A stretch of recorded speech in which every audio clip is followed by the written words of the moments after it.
Ladies and gentlemen, welcome to Project Egg. Today, we have the pleasure of speaking with Megan Hargroder from Washington, Louisiana. How are you today, Megan?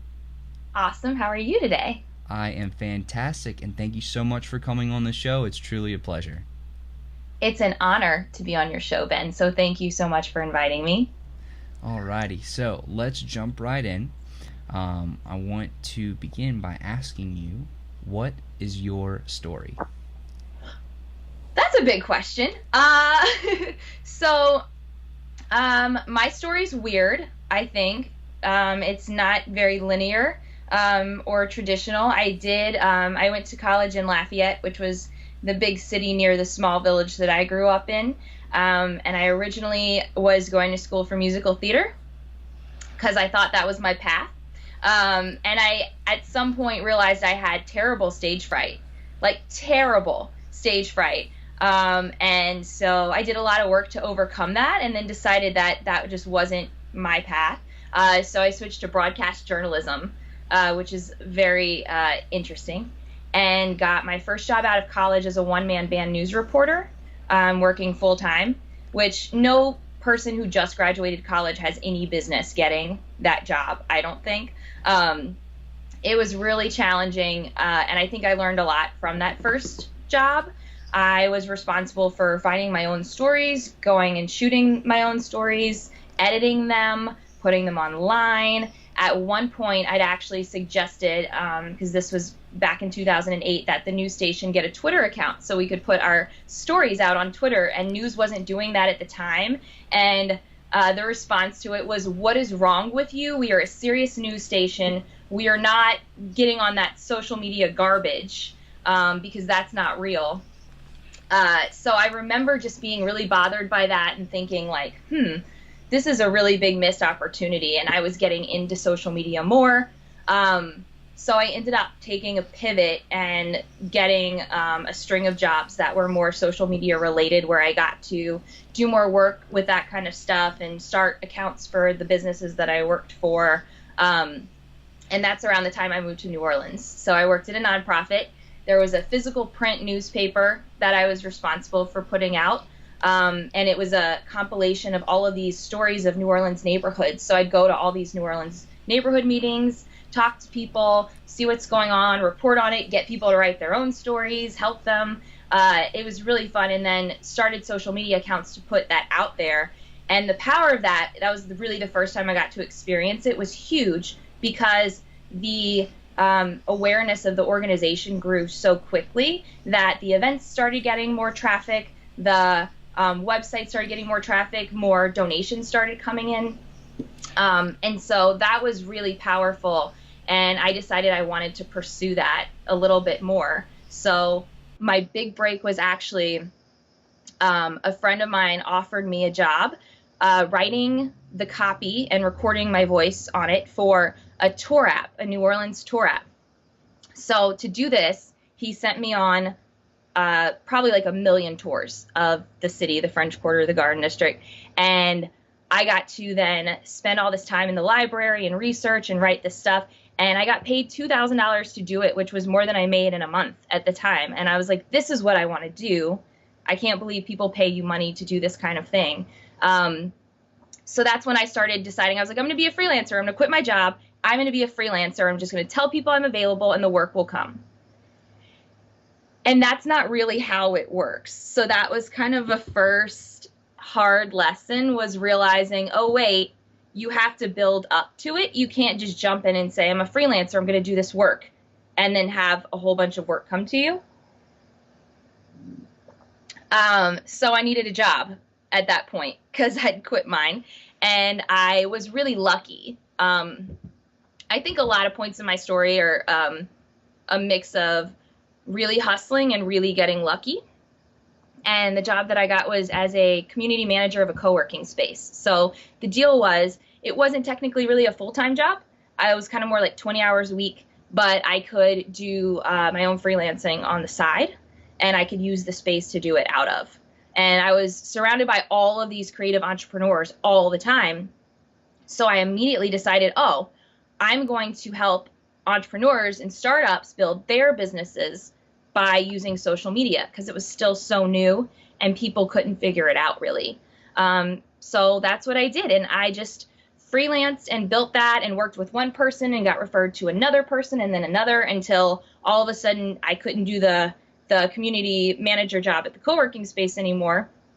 Instead, I quit that job, bought a desk at the co-working space, and started just running my business out of there. So, and 10 years later, I'm now working exclusively with solo and small firm lawyers. There it is. That is fantastic. So let's take a step back and let's talk about being raised in such a small town as Washington, Louisiana. What do you think was the impact of living and being raised in that sort of environment where it was such a small town? You know, we spoke a little bit before the interview. You said it was more of a town than a city. What was that impact on you of being in that sort of environment? Well, I think I would say there's a lot of limited beliefs that come with being in a place that is so small. And it's not just small because there's just a few people, you know, there's very limited industries. Things are very slow to progress. It's, you know, a lot of people were either farmers or they worked at the local bank or they worked at the local grocery store. There wasn't technology-based businesses. There wasn't anything that I could look at growing up and say, oh, yeah, cool, that resonates with me. That's what I want to do. So I feel like I was probably lucky in that I had a great imagination and I like to read a lot. So I would always imagine, you know, these jobs that could be things or these things that I could do. And in my head, they were never going to be jobs. They were just going to be hobbies. So I still remember starting my first blog on dial-up internet whenever I was 14. And it was called Blurty. I don't even think it exists anymore. It was just this weird blogging platform. And I posted these blogs and then I followed blogs. And back then there were so few people doing it that I developed this connection with people from all over the place that I'd never met and would never meet.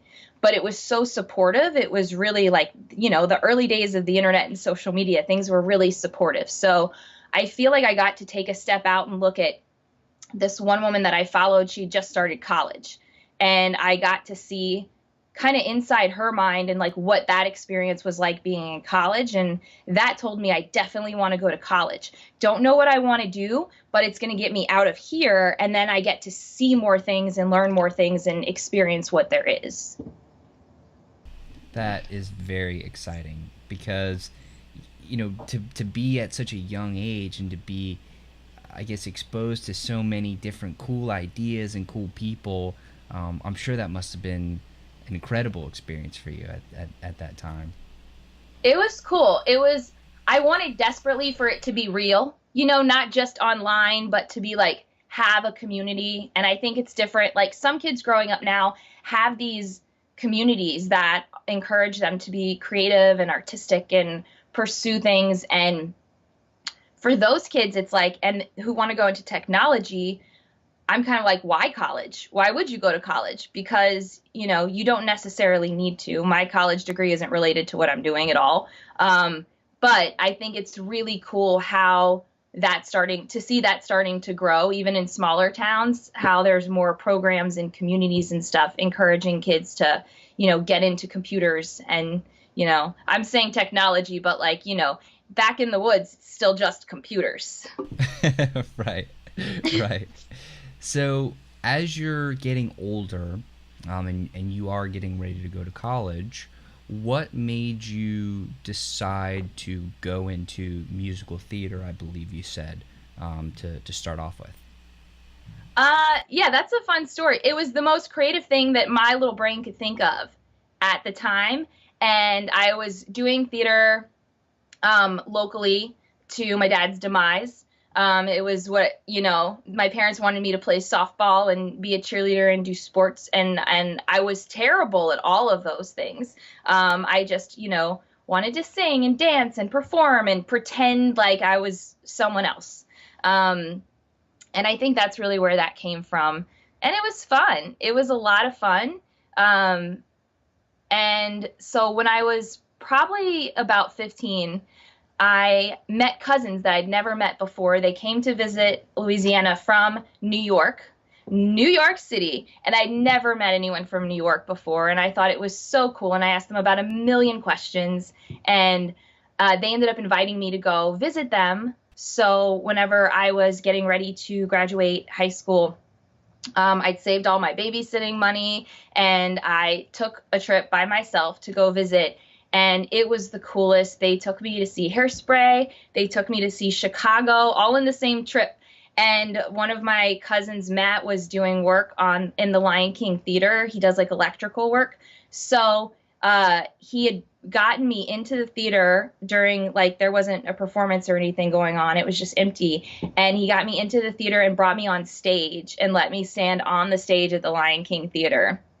And I remember thinking, like, this is the most magical thing ever. This is like what it's going to feel like to make it one day. So I think originally that was just my dream of doing something that felt big. That's incredible. And to have had that sort of experience of standing on that stage, it's probably like a eureka moment, like, this is it. This is the thing. It was. I think I took 1 million pictures in all kinds of various different poses. I was like, just take all of them. Take all of them. That's awesome. So you mentioned when you were, you said it was one of the most creative things, or maybe the most creative thing that you could think of. You also mentioned that it was a way for you to maybe pretend to be somebody else, or put yourself in the shoes of somebody else. Why was that important to you? Why did that stick out as something that was a material thing for you to want to go after, or something that you wanted to achieve? Yeah, I think it's just something different. It gets really, really boring living in a small town and having really overprotective parents who don't really let you get out and see things. So I think the pretending was like my way of getting to kind of experience these things that I didn't know if I ever would experience in real life. That's very interesting. So as you were moving through college and you decided that maybe theater isn't really the right thing for me, when was that moment where you made the switch, and what was the feeling of doing that? This is terrible. The actual moment was on stage at a performance that was my final grade for this class, and there were a lot of people in the audience, and I was doing a scene from this play called Jack and Jill with this guy, Brian, who's so sweet. He's so nice. But in the scene, I had to kiss him, and then there were lines after that. So we got to the part, and I didn't want to. Like, number one, his breath smelled bad that day. Number two, there were a whole bunch of people looking at me. There was just so many things that I just completely froze up.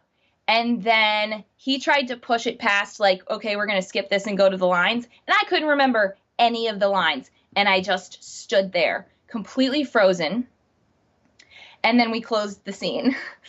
And it was so terrible. And I thought I was having a panic attack. And I, like, talked to some people. And I've always been really hard on myself. So, like, at the end of the day, it's like, that's kind of a normal thing. Sometimes people freeze. You're 18 years old. That's okay.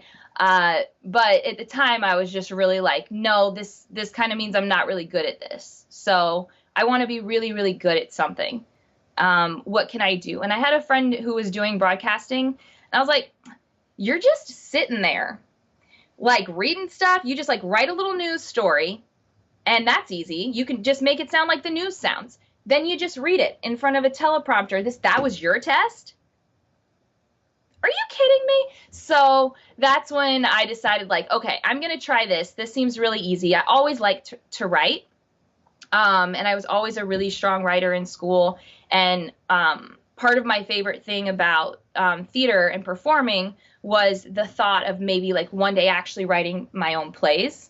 So actually, my senior year of high school, I co-wrote the senior play, which was Senior Night Live, our own version of Saturday Night Live with inside jokes about the school. So I was like, okay, maybe this can be, maybe I can bring some creativity to like this boring news stuff.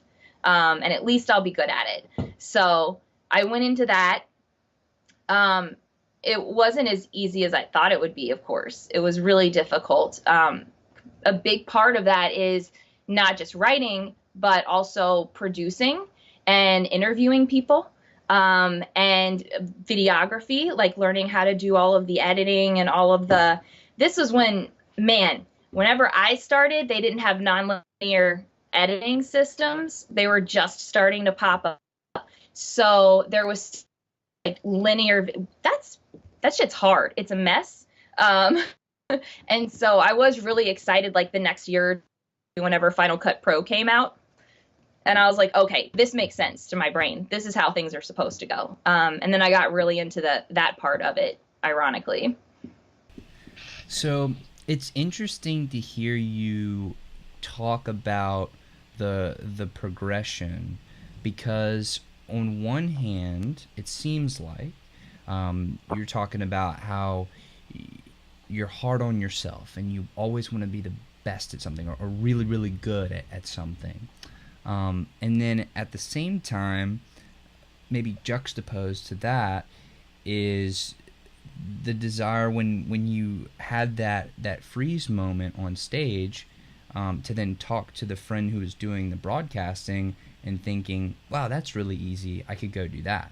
So maybe you could help me understand more about your philosophy. Are you really going for something where you can be the best and where you can be hard on yourself and keep getting better, or is it more looking for the thing that would be the easiest for you? Like where does your philosophy truly lie there? That's a good question, Ben. This interview is kind of like therapy also. I should be paying you for this. I think that part of it is, especially when, I think this has to do with everyone when they're a little younger, you don't necessarily, or I didn't necessarily see something that I was passionate about and really into in that way as the same as, like, I didn't think that could also go hand in hand with something that I would be really good at and be able to do easily and make money at. So at the time I was just like, this seems easy. I think I'd be good at it. I think I'd be great at it. I may as well try it. It seems like, an easier version of what I'm trying to do right now. And so, I think I went there. I don't think I was ever like excited about it or thinking, hey, this is, I'd never watched the news and thought like, oh, I want to be Katie Couric, because that seems really cool. Katie Couric is very cool, but at no point did I see myself like using hairspray and wearing like shoulder padded blazers and, what I thought that at the time that would entail. So, you said you were raised in a very protective home. Do you think that influenced your philosophy here? And can you see, and maybe you could share with us exactly how you were impacted by that, and what values were passed on to you through that sort of upbringing, and then maybe you could talk about how those values did change over time as you got older. Well, the initial thing that I took away from it was, when you're first getting out the house is, can we curse on this or no? Yes or no? Yeah, absolutely. Unscripted, okay. Unedited. Great. Yes. Okay. So my initial thing when I left, because I've been censoring this whole thing so far, was like, fuck you, Dad. I am 18. I'm leaving. You can't tell me what to do anymore. I mean, I think also like starting out in musical theater was also just a big like, all right, Dad, I can do this. I can do whatever I want. You can't tell me anymore. Um, and then I think after, you know, I was also very aware that I was on a top scholarship, so I needed to get my college done in 4 years, because I wasn't going to be getting help from my parents, for that. So I was very aware that like, okay, in 4 years, I need to be able to like support myself with a job, and a career so that I'm not a homeless person. So I think also after my first semester, it started to resonate with me more like what my dad was saying about being serious and like finding a career, that could land me a job. I was waiting tables at the time, so I knew how hard that work was, and I knew that I could always do that kind of work, but I also knew that like it was going to be hard. I wanted to do something that felt more like I was building on something, to get somewhere. And so that's, I think at an earlier age than most, I guess because my dad had drilled it into me for so many years, I became aware that like it is important to find some kind of career path and get on it before I run out of time in this 4 years. Absolutely. I couldn't agree more. Now, if you were to go back, and maybe we could frame it from the perspective of if you were to be giving advice to somebody who is about to enter college or has just entered college, how would you advise them or maybe suggest that they really dig deep and find that thing, find that passion or that career or whatever it is that they should be looking for? I would say, well, the first thing is when you start college, they assign you an advisor, and there's multiple advisors you can talk to. Even in high school now, there's college advisors, and I don't think people really leverage those. Like I know like people know that they're there, but I don't think it's like really feels cool or exciting to go talk to them when you're younger. And there's such a wealth of knowledge there. So I would say talking to guidance counselors, asking all the questions, and literally just not even worrying about having the right questions, but just going in there and putting your problems on their desk. And I think that's what, yeah, people don't know. It's just say, I don't know what I want to do. Here's some things that I like. Here's what I'm good at. Here's what I'm into, you know? Because at the end of the day, sure, I thought it sounded great to go be a doctor, but I didn't like blood and I was bad at math and science. So that wasn't going to happen. And then I think once you get to college, I don't think it's important to announce your major when you arrive in college. I think it holds you back unless you're really, really sure where you're going. I think the best thing to do the first semester is take a whole bunch of really random classes and just see what feels good and go in that direction. Also, because if you announce as like general studies as your major, which I think is what you do when you don't announce a major, I think that you get an advisor who's more geared towards helping you figure out what the path is versus going into, you know, economics and then being like, wow, this shit is so boring. I think that's a great idea of really reaching out to somebody who has a lot of experience helping people at that age to navigate where they want to go. So let's move towards the latter years of your college experience. How did you make the transformation, I guess, or the struggling to find the right word, but how did you shift from being a college student to then getting into the real world and getting your first job and really starting that whole part of your journey? So I also very different than typically happens. So my very last semester of college, I was already the managing editor of the school newspaper, so I was doing a lot of work writing and doing that kind of stuff. And I was waiting tables, and I needed an internship for like a final credit. So I applied for an internship at this news station, and in order to get seal the deal, I was really aware of like what people typically did to get an internship, which is submit some bullshit application to someone and just wait for them to call you. And I just needed it to happen. So I was like, what's something I can do where they wouldn't tell me no? Oh, I'm going to make my own newsreel. I'm going to write a story. I'm going to go out and film it. I'm going to do the little stand up with my pretend microphone, and I'm going to edit it all together, and I'm going to submit that. And that's my hire me to be an intern. The TV station that I submitted to happened to be just launching a news team. They didn't have one previously. They were mostly just a TV station doing syndication and promos and all that kind of stuff. So I applied for an internship, but then I got an interview for an actual position as a junior one-man band reporter, full-time. So that was really exciting. And of course I went in, I was like, I want this so much. And they were really impressed with my editing skills because they had to hire 3 reporters. They all had to be able to do all 3 things. And there was one person who was very seasoned that they wanted to bring on who had no editing skills. So they really wanted to bring on someone younger also to kind of help bridge the gap. And so they were very attracted to those skills, which I will tell you now, I primarily faked. Like, I had a lot of help. I had friends who did online videos and they were really good at editing and they edited it for me. My editing skills were so basic at the time. So I went into the interview and they were like, do you know Final Cut Pro? And I was like, sure, yeah. You know, I love I said nonlinear editing and then something about shortcuts and something. I basically just threw a bunch of words out there like wireframes.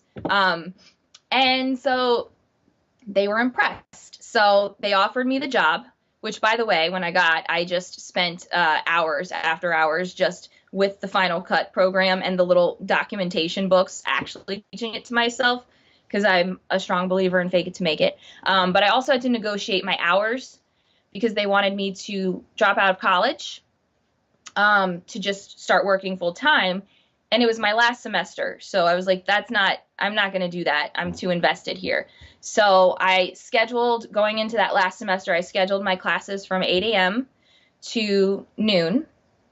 And then at noon, I would leave campus. I would go through the drive-thru at McDonald's and I would get a spicy chicken sandwich and a Diet Coke. Then I would drive to the TV station and my official start time was 1 p.m. And I would work there until 8 o'clock at night. And so that was my shift, which ended up working out great. So I ended up doing a lot of putting all the stories from the end of the day online also because I was there later. I also got shit stories because I wasn't there in the morning to get the good ones. And, you know, being younger, you know, you're going to get really shit stories like some casinos opening up in Morgan City, go drive out there. And so I did that. And then after I'd get off at 8, I'd go home and I would do my homework and I would do my work for the school paper. And then, you know, and sometimes I would eat and sometimes I wouldn't. And then I would do it all over again the next day. So when I graduated and I just had a full-time job, no school, no paper, no homework, I was like, wow, look at all this free time that I have. Just one full-time job. What do people bitch about? This is easy. I felt like I had so much time and so many things. And I know a lot of people leave college and then they get a job and then they're stressed out and it's like a lot for them. And I feel like I was the polar opposite. I was like, jobs are easy. That's awesome. That's amazing that you were able to do so much at one time and to really fit it all into your schedule. That's truly incredible. So when you were again moving into that one person show, and you were doing everything on your own, did you at that point or maybe around that time have any sort of mentor or anybody who you could turn to for guidance that would help you to really shape your beliefs and to grow? Yeah, I think one of the biggest things was I went to a conference in Mississippi for journalism before I graduated. This was before I got in the job, and it was a big turning point because there were various different things. You could go compete in different like little contests with other schools. You could go to seminars and hear big deal people speak about media and where it's going and news and all of these things.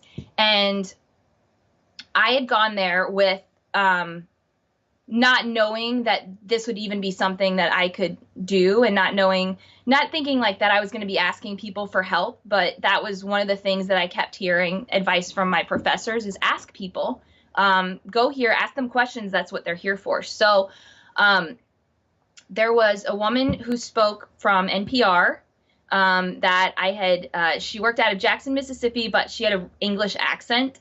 So I heard her on the radio a lot. I remember thinking like she was so cool. So I heard her speak, and afterward, so I had prepared all of these little discs of, at the time, just my radio stories, because I was doing my radio stories and my resume, which I printed on really fancy paper. So afterward, I handed her one of my discs and my resume, and I said, I'm a really big fan. I have radio stories that I've done, and if you had any feedback for me, or like any ideas, if you have time to listen to this or look at, I would be so grateful.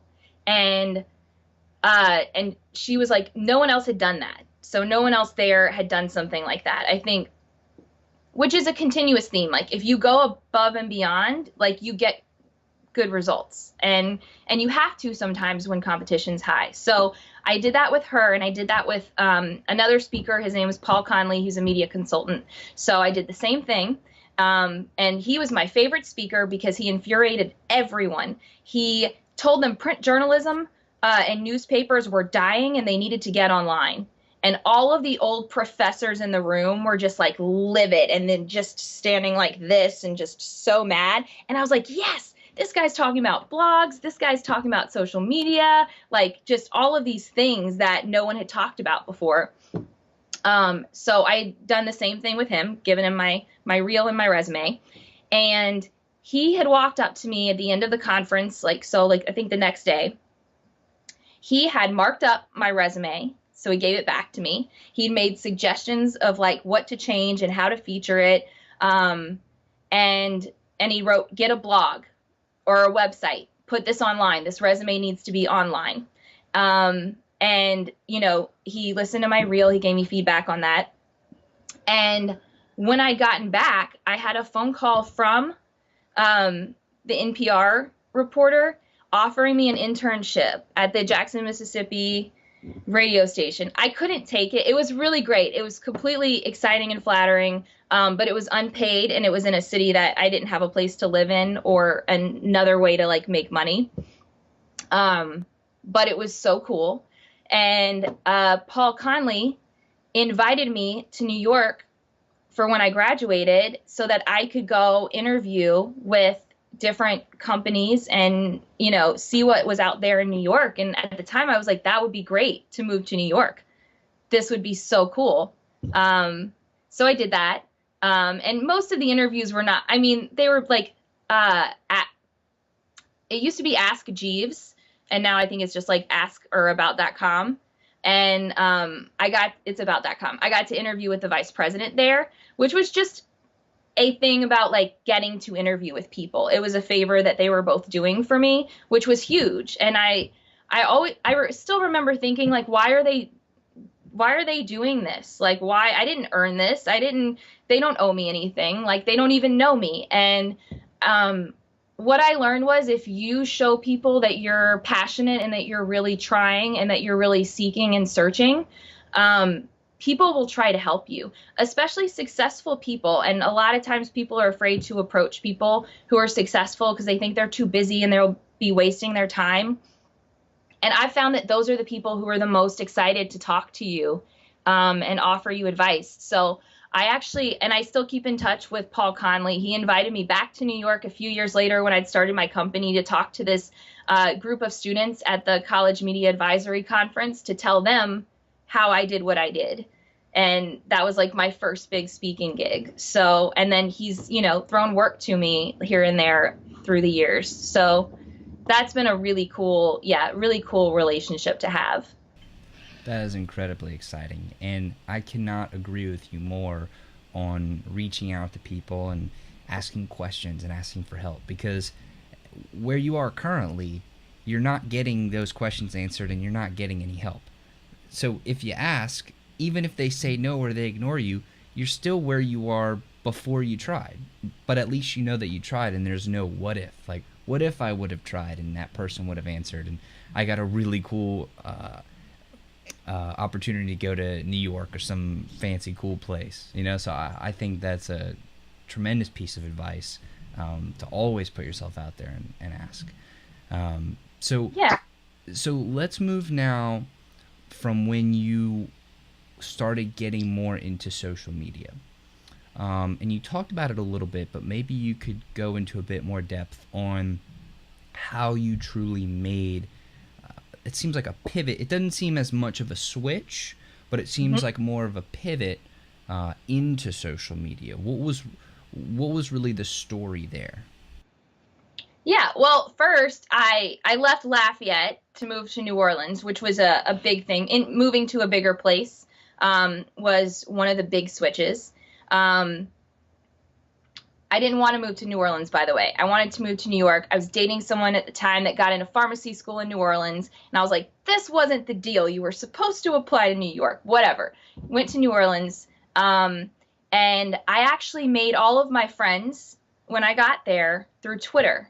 So I started following, again, it wasn't that big. Everyone wasn't on it. So, and businesses weren't on it yet. So there was less crap. So I started following people who lived in New Orleans who were like kind of techie and cool and funny. And I started following them. And this is still back in the day when it wasn't weird to have random conversations with people and chime in on things they're saying. And so through that, I found out about these really cool meetups that they had there. One was called Net Squared. And so started going to Net Squared, met all of these really cool techie people who worked in, they built websites and they were designers and they, did marketing. And I was like, whoa, this is such a cool world to live in. And I remember the first time I walked into the room and I said, hey, and then the person said, hey, it's Megan. So like people would just know each other from their Twitter handles. And so that was really cool. And I feel like seeing how the power of growing a personal network through social media made me start thinking about how that would affect, a professional network, or even like how a business could leverage that and take that to like expand and grow their fan base or their customer base. So that's when I started applying it to the job. The job that I did never required me. I was the communications director at the nonprofit. It didn't require me to do social media. It required me to manage communications, email, newsletter, the physical print publication that went out. And the social media part was just something I pitched, like, hey, I think we should try this. And they said, okay, whatever, like add work to yourself and that's fine. We don't care. And so seeing that it worked and not really being monitored, because the people in charge really didn't think it was important, or they didn't care enough to say like that they wanted to approve anything. So I got to just throw spaghetti at the wall and play around with that and see what works on a business level. And so that I thought was really, really powerful and interesting and fun. And so I think that's kind of the spark of where the social media thing came from. And then realizing that I started to see people do that as a job. One of the women at Net Squared started her own business and she did social media. And I was like, what? You just do social media and people pay you for that? Shut it. And so that's when I started getting interested in like, how can I kind of do this more like full time and like work with other people. So when you were throwing spaghetti at the wall and seeing what sticks, I love that expression. I think it's hilarious. And you got to really experiment, and you got to play with it and figure it out. And try a bunch of things. That to me seems like an amazing period of growth and an amazing opportunity to just learn and to have almost a place where you almost can't mess up there. I mean, I'm sure you can, but within the parameters, you can't really mess up. For people who are just starting to get into business or have been in it a little while but still haven't really found that success that they're looking for, how would you suggest that they achieve that position to where they can play with it, they can make mistakes and try and fail and learn and figure it out? And do you think so? I guess it's a two-part question. One, do you think that's important for everybody, or was it mainly important for you? And then two, how do you achieve that? How do you get to that spot where you can have that freedom? I think we're at the point now where you don't have to do that. And like, while it was fun, a lot of time gets wasted when you're just trying things for the sake of trying them, and not attaching them to a primary goal or objective. You're just kind of, doing it. So I think now most businesses have other businesses they can look to as models, or, review their best practices, or what are they doing that seems like it's working. I always say start with what you can see that's working. If you have other ideas and you want to do I can't tell you how many people then come to me and they're like, I want to start a podcast. And I'm like, okay, why? Well, it's getting big. Podcasting is big. People are doing it now. And I we got to get in on this. And I was like, well, what's the plan? Like, how are you going to promote what you're doing through that podcast? And what's the content you're going to, like, people don't realize it's this big thing that, this is hard. This is a whole business that you have to work really hard at. And a lot of time goes into it, and a lot of love and planning. And I think there's a lot of different elements of media that are like that, where people think like, we're going to launch a campaign to do blah, blah, blah. And it's not attached to a goal. So I think that, I've wasted a lot of time and I've learned a lot of lessons that I get to apply to. But if I were just doing it for my own business and not as someone who's working in a whole bunch of other businesses, I would look at, what are other people doing? What's going to work? What's my goal? Is my goal to sell this product? Okay, cool. What's the best way to do that? Well, clearly feature the product and make it easy to buy, post the things where I know the audience is going to see it, boost the post to the right audience on, through ads and this sort of thing. And then there's always going to be pieces you're unsure of, whether it's audience or timing or whatever. And those are the things you get to play with. And those are fun. And Facebook ads, I think, is just a really good example of being able to test out a lot of different methods and ideas, and really, I think Facebook ads are the best way to find out who your buyers are in terms of your audience, because you can so specifically track actions based on, you can find out anything about people and track all of their actions through to the website and purchase and beyond that. It's so creepy. Facebook knows everything about you, literally everything, and they're listening to you. But sorry, I'm not going to get started on my conspiracy theories on that, but they're listening all the time. So they know everything, but that makes it really helpful to target the people that you're trying to target. I agree on a lot of the points that you're saying about, really figure out why you're doing something. What's the plan? What's the goal? How are you going to execute it? And then, pick the specific things after you've modeled the success and taken the best practices, and I'm sure add some of your own innovation in that space. That innovation, that is, I guess, kind of where the playing would come in, and where you can tweak and test and do that sort of stuff. So I would love to talk about, as you are becoming a freelancer, right, at that stage of the journey, and you had that moment, I believe you said earlier, it was when you became a freelancer, you realized that you aren't just going to say, I'm a freelancer, and then tons of people are just going to immediately start coming and handing you money, right? How did that impact your mindset of running your own show and going into business for yourself? How did that really impact your mindset as you stepped into that phase of your life? Well, initially I thought, wow, maybe I can't do this. Like, maybe this isn't going to work. Maybe I'm not doing it right, or I don't have the skill set to do that. I didn't go to business school, so I can't start a business. At no point in freelancing did I think that freelancing would become a business. I just thought I would be employed by random people on project basis as they came through. And I think I also I didn't realize how hard it was to actually get clients and prove yourself, because I was basically saying I'm available to do social media work.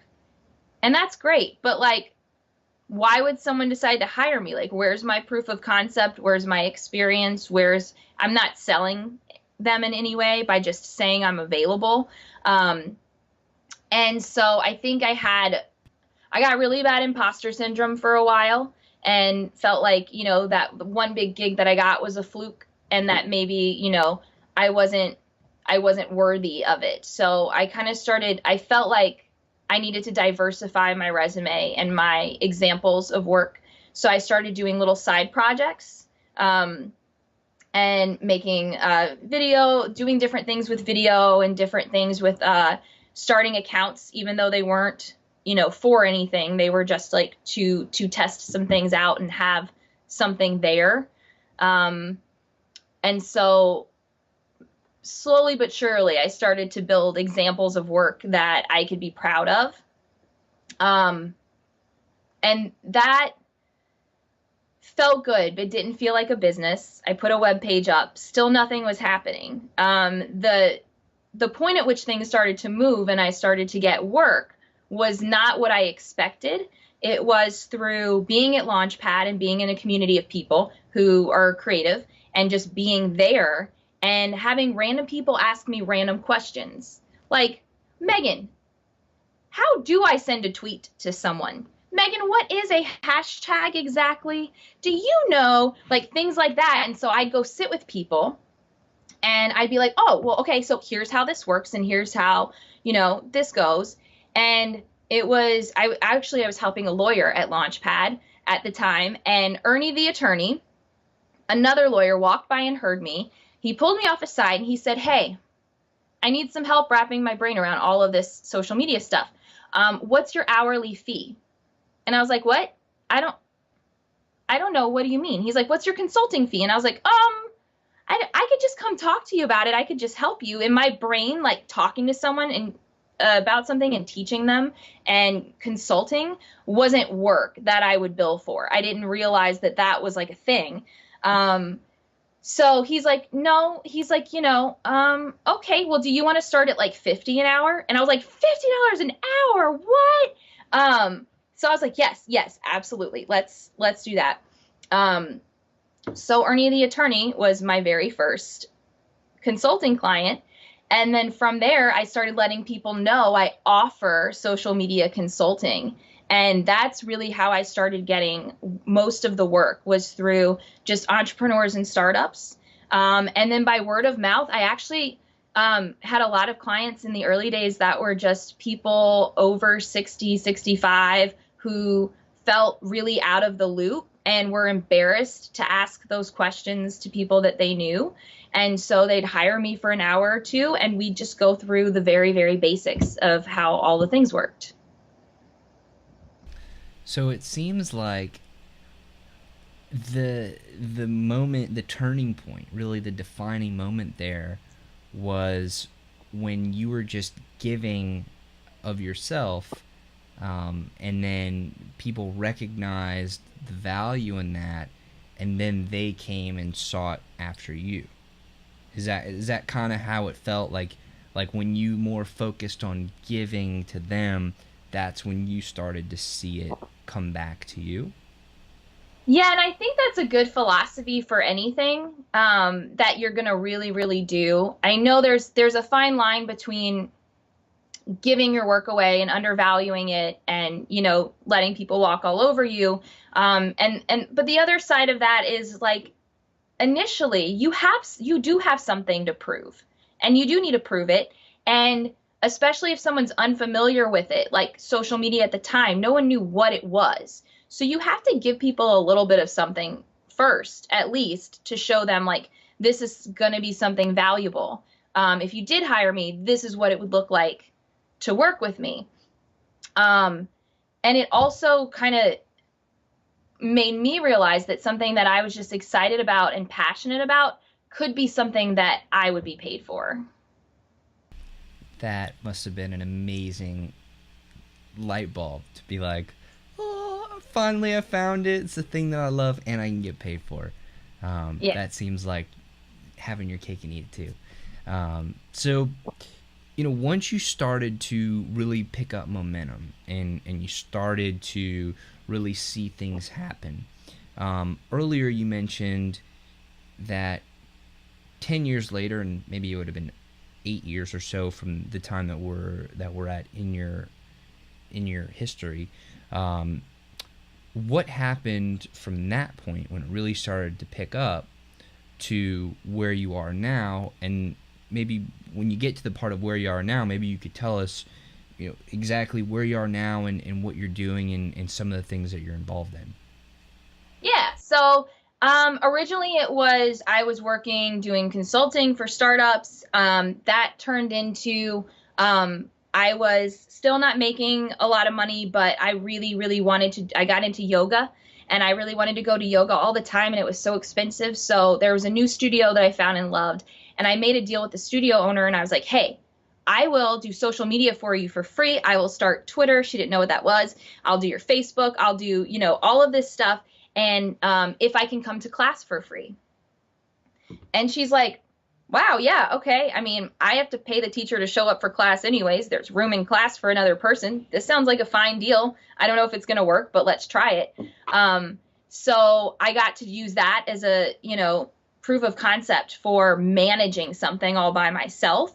And what was cool is it really worked, and it was really fun. And it helped the studio to grow. And so this is where luck plays in again. The studio owner was, and it still is, a very well-known graphic designer in New Orleans. So she works with a lot of different businesses in retail, especially on Magazine Street. She then referred me to 3 other local businesses on Magazine Street to do their social media for actual money. And so I had my first 3 accounts that were paid. And so I started doing that, and that kind of snowballed into like one referral after another until I got so busy with all of these things that I was doing that I was pretty much working 24 hours a day nonstop. But when I looked at what I was actually making, because when you're making money as a freelancer, it's not the same as getting a check. There's no taxes coming out of that. There's no, you know, there's a whole lot of extra time that doesn't get accounted for. So when I was looking at the hours I was working and the total money I was making, I was like, oh, wow.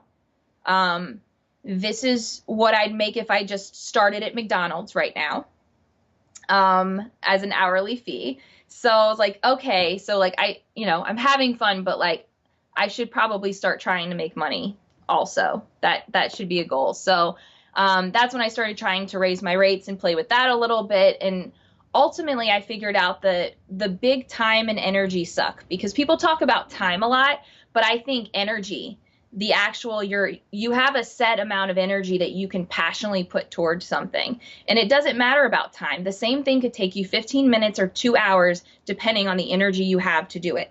So my energy was spread out across, yoga and clothing boutique and wellness spa and startup here and all of these, restaurants, everything, you name it, and trying to learn everything I could about each one so I could do a great job.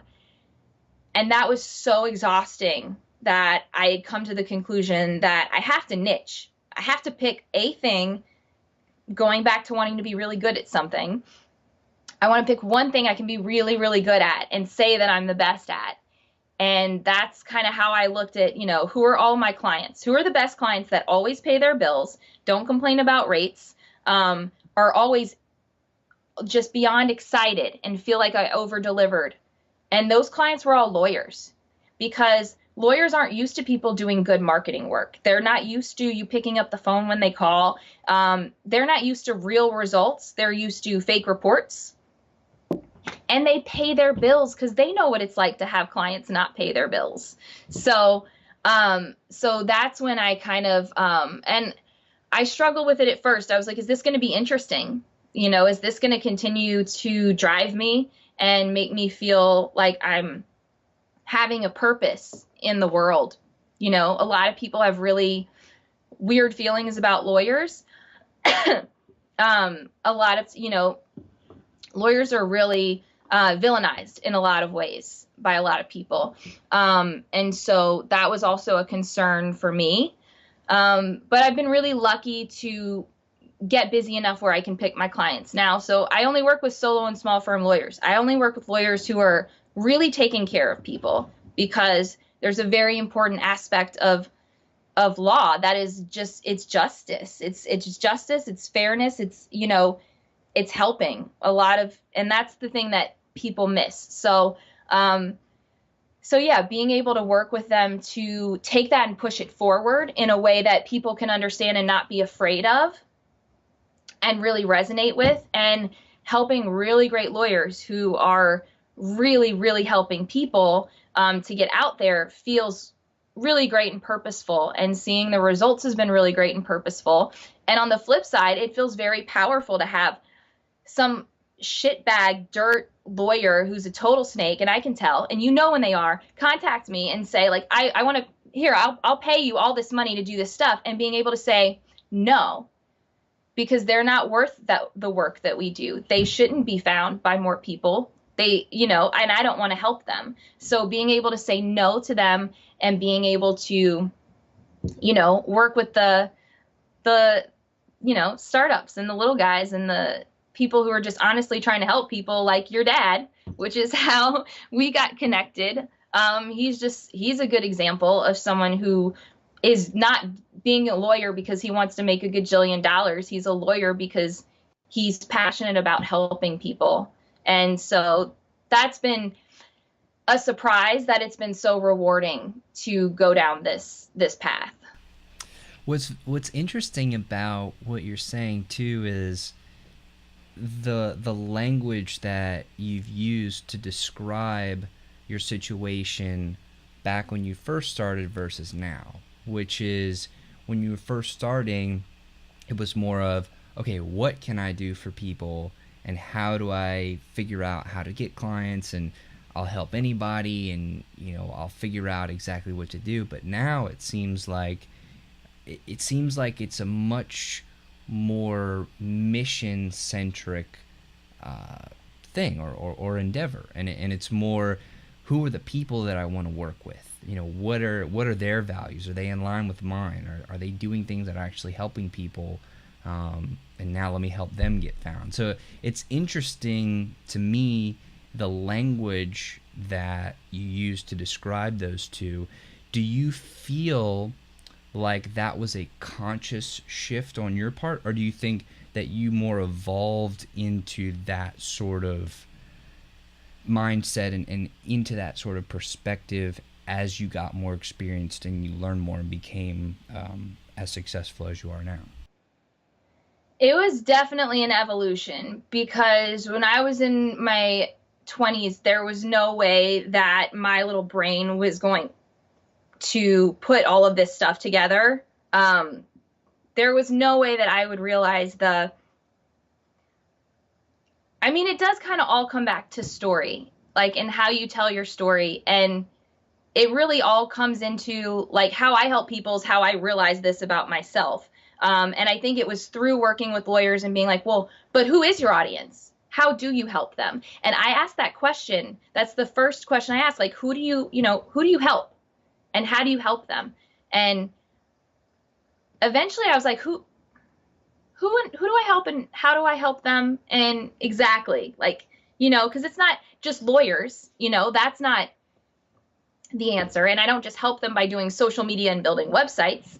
That's not how I help them. Like, I help great solo lawyers to then take their story and use it through that and marketing efforts to get great clients. And so I think the discovery of like what my story is and my company's story definitely evolved from helping so many other people really create what their story is. So for entrepreneurs who maybe aspiring entrepreneurs who haven't started yet or have just gotten started, how would you encourage them to get to that point of such clarity in the most direct route possible? Or is that even the goal? I mean, do you need to kind of go through that period of self-discovery, or are there some things that you can do to maybe speed up the process or even go directly there? What is your opinion on how somebody could approach it that would be most beneficial for them? I think when you're starting out, usually going broad is the best thing. If you're not sure where you want to dive into, going broad and then just paying attention to the data is the most important thing. You know, the 80-20 rule. Usually 80% of your problems are coming, and 80% of your clients are your problems who are not paying you. 20% of your clients are the ones that are great and they're paying. And so figuring out and like having the courage to say, I can let go of the stuff that's not working and I can go forward with this. And I think, anytime you're just getting started, you're going to be throwing spaghetti at the wall. You're going to be trying a whole bunch of new things, and your passions might shift. I don't know if this is, going to be where I go for the rest of my life. I know that, I have other projects that I'm working on that are more passive income based things and all of these other things. But service-based work that is story focused and working with people is what feels good to me. So whether or not that evolves into something else, that's what I'm pretty clear on. And I'm clear on it because I've done a lot of things and I know it doesn't feel good. And I think that just happens. It just happens with time and with patience with yourself. I think that's beautiful advice. So, I think at this point it'd be really appropriate for you to take, maybe a few minutes and really brag about yourself and really share with us, like, what are you doing now? What level have you achieved and where have you truly gotten on your journey? Because we've heard a ton about your past and about the things that you've done and the trials and tribulations that you've gone through. But where are you now? And what are the things that you're really doing now? And, please do, tell us the full story and really brag on yourself for a little bit. Okay, well, bragging on myself is something I'm in the process of trying to get better at. I will say this. I now have a successful business that is really fun to work in. I have a team of 5 people. I was able to create jobs, and that feels great. And everyone loves the work that they do. And we all work remotely. And I think that's very, very exciting as well. I think being able to work remotely and do what you want to do and be able to make, not infinity dollars, but like all of the money that I need to live and to buy the stupid shit that I want and go on trips when I want to, like the reasonable amount of like making a good amount of money feels really good. And it feels very free as well. And to be able to do that, it's a double-edged sword. There's a lot of discipline that comes with working remotely. And you have to do, other things to get out in the world to talk to people so you're not so siloed. But I think I would say my biggest success is this business, it's conversations. The attorneys that we've helped, they're really, I would describe our clients as like warriors, like they fight for people, they help people, they make a real difference in the world, and we get to help those people help other people, and that feels good. So yeah, that's what I'm doing now. And I'm living in Portland, which is cool. I moved here last year because I wanted to prove to myself that my business was 100% remote. And so I just picked a spot, and here we are. It's pretty cool. That is extremely cool. But I still think that there's more to the story than you may be letting on. I'm not bragging hard enough. What else? What else do you want to know? Ask me a thing. So, you mentioned earlier that we met through my dad, who's an attorney in New Orleans, and you're doing some work with him, and he was saying that he has seen you speak at a statewide conference for the Louisiana State Bar Association. So, oh yeah. So it seems like that's a really cool thing, that you're doing statewide industry keynotes and presentations of that sort. So what other things like that are you participating in too? Okay, so yeah, I do a lot of speaking and training, which is really cool to be on a platform where you're, I guess it kind of takes it back to wanting to be on stage in front of people and being able to actually get to do that now, but get to do it in my own way. And I think it's great to be able to do something like I do get invited. I'm actually going to Florida in a week in Miami to speak at the American Association of Justice conference there. And I think it is great to be invited to speak in front of people and to be able to do that. It's more great, as I've learned in recent years, to be able to do that and be yourself and be authentic and not feel like you're supposed to do a certain thing with these boring PowerPoint slides and dress a certain way and hide your tattoos and like all this stuff. So I've just, lately just been going balls to the wall. The Louisiana Bar Association people that hire know that I'm going to drop an F-bomb at some point on stage, and she rolls her eyes every time, but doesn't tell me I can't do it. And so I feel very respected in this industry that is typically very buttoned up and very, proper, and to be able to just let loose and just say, like, just real talk to people. This works. This doesn't, this is bullshit. This is cool, and, being able to actually teach people things is really fun. So yeah, I've been doing a lot of that, a lot of traveling. I got to go to Washington, D.C. last year to meet a client in person, in real life for the first time. We'd been working together for 2 years, and he's like, you know what? I'd like to fly you up. And I was like, what? Cool. I've never been there before. That'll be really neat. And I want to continue learning. I always want to continue learning. So right now I'm obsessed with the story brand copywriting method, which is based on a book by Donald Miller. And he hosts these workshops, and he also has a guide program where you can become a certified story brand writer. And so that's been my next goal. And so next month I'm also going to be going to Nashville to train with Donald Miller to get StoryBrand certified so that I can bring more of that into the work that I do, and then maybe even beyond that. And I have a side project called Daily Social Media, which is dailysocialmedia.com, which I'm going to be like officially launching in the next couple months. But that's basically my passive income model that I'm going to be working on the side.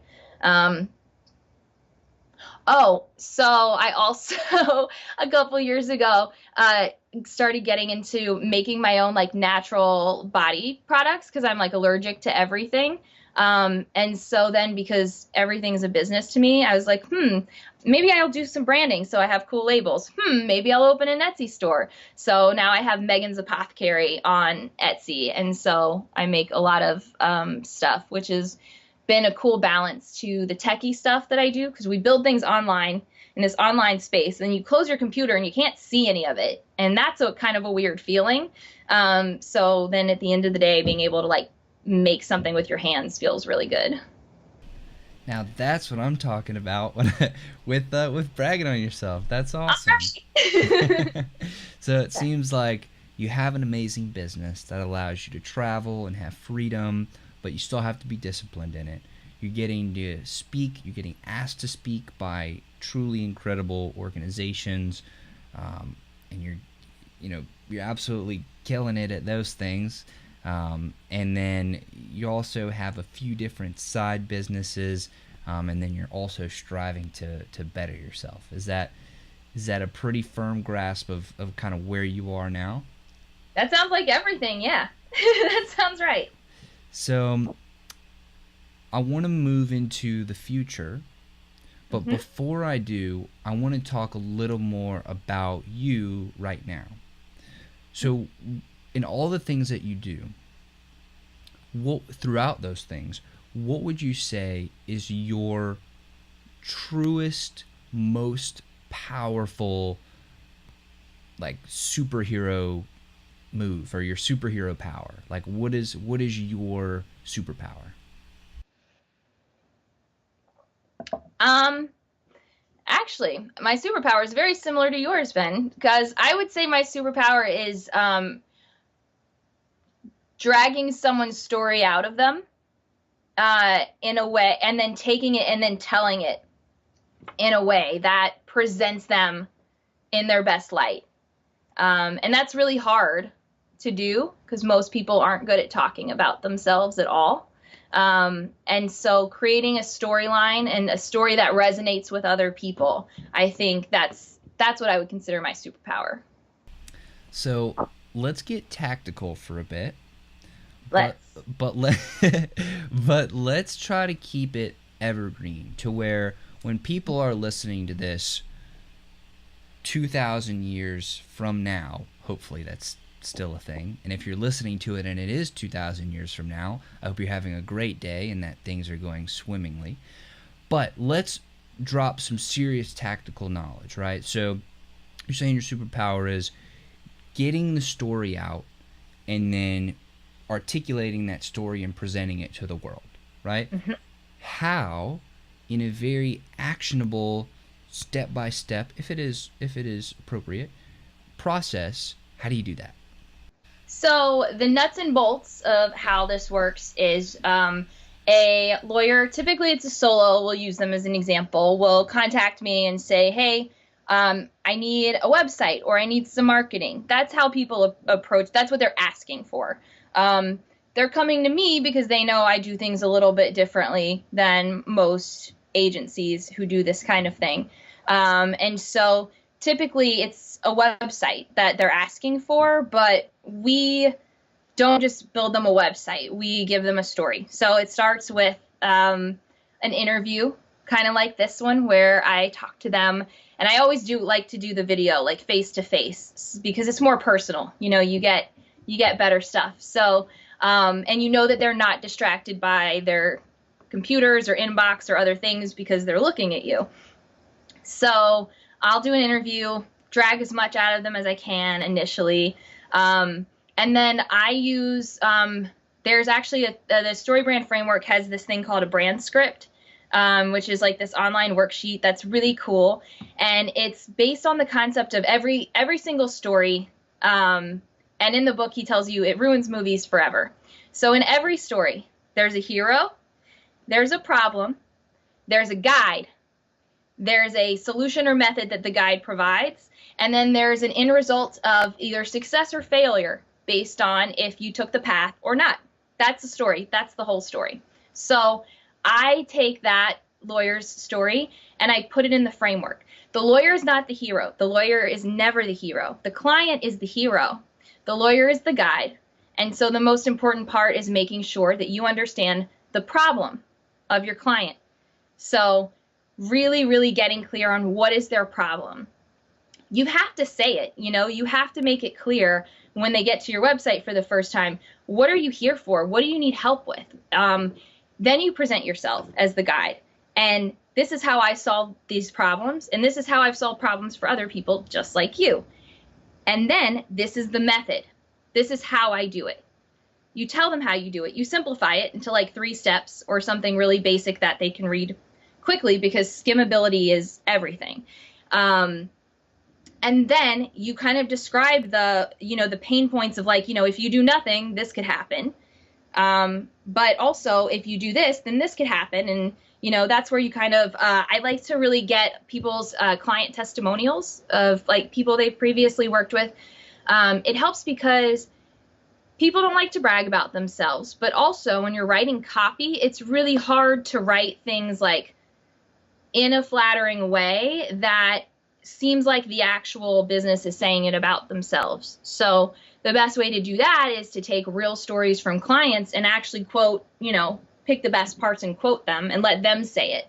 And you weave that into the story. So I start with that framework of developing the story. I present it to the lawyer, and in most cases, they really love it. Sometimes they're like, oh, I'm not really comfortable saying, sometimes I get too bold. I have one criminal defense lawyer who is like, one of her phrases that I use is like a defense lawyer who gives a damn. And she's like, I love that, human first, lawyer second, like that was really resonating. And so sometimes they love it. Sometimes we make adjustments. And then from there, we're very strong on search engine optimization. So we develop from their focus practice areas, really in-depth practice area pages and those kinds of things. FAQs pages, because those are really important for voice search. All of the necessary information and put it together in a way where, there's very clear calls to action. There's very clear ways to contact. Everything, makes sense. And then we design it nicely. I have a really, really talented designer that I work with who conceptualizes things very well and kind of takes the copy and brings it to life and makes it this beautiful thing that feels like it really represents the person, from, the colors to the images to the graphics to, even the placement of things. So it's kind of like a dance and it's kind of like, at the end there's like, it's a piece of art, I think. And so that's our process. And from there, we usually do some kind of marketing jumpstart package with people where we'll set them up with like an email automation, so that when people get to their website, if they don't hire them right away, they can like join an email list and then be reminded, or some kind of blogging thing where, we try to get people to blog because it's really good for SEO. So sometimes to prove that to them, we'll have to write a few and then schedule them out. And so in some cases, we start working with people on retainer where we just do all of their blogging for them, manage their social media accounts, and all of that kind of stuff. And sometimes it was just a one-off. We just build their website. And especially for smaller firms, that's usually enough. If you have a really great website with really good SEO, you don't really have to do a whole bunch of stuff to promote it. So that's kind of the steps. So for somebody who is, let's say they're a solopreneur or they're just getting started, they have a small team, and they're trying to truly articulate their story, right? Let's say they go through the process and they try to pull that out and they try to put themselves in the position of, I'm the guide, my client or customer is the hero, and I'm trying to help them overcome their problem, get around the obstacle or over or through, whatever it may be. And let's say they build out their story. How can they self-correct and self-check and really know when they got it? Like, how do they know when it's, like, ready? I don't think you do. I don't think you do know when it's ready. I think you know when it feels good.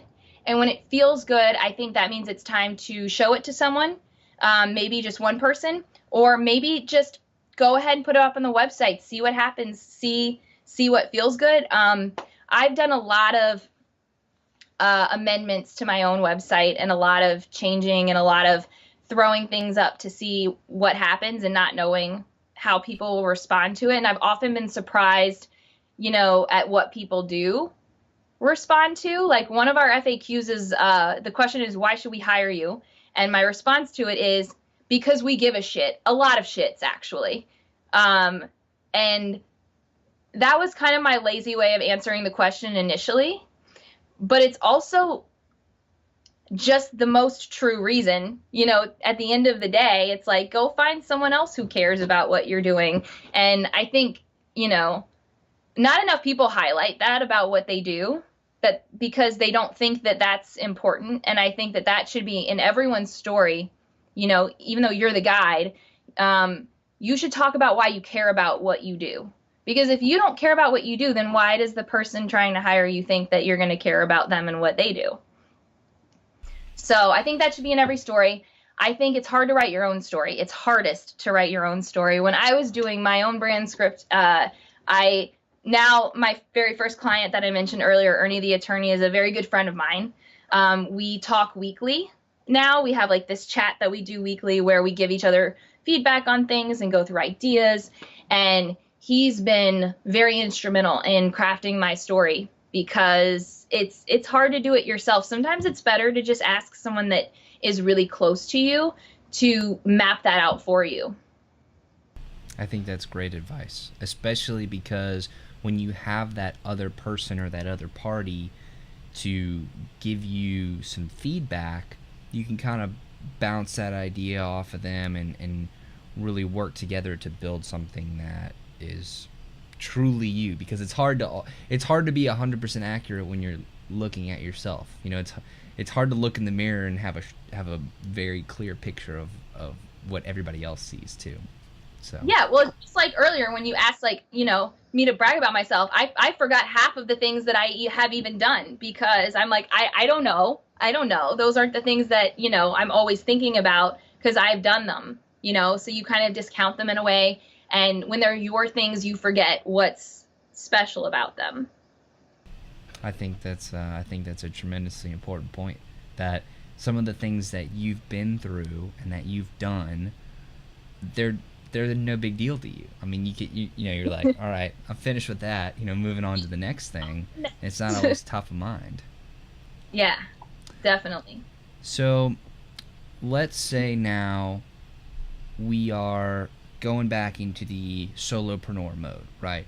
We've extracted our story using the brand script. We've written it down. We've positioned ourselves as the guide.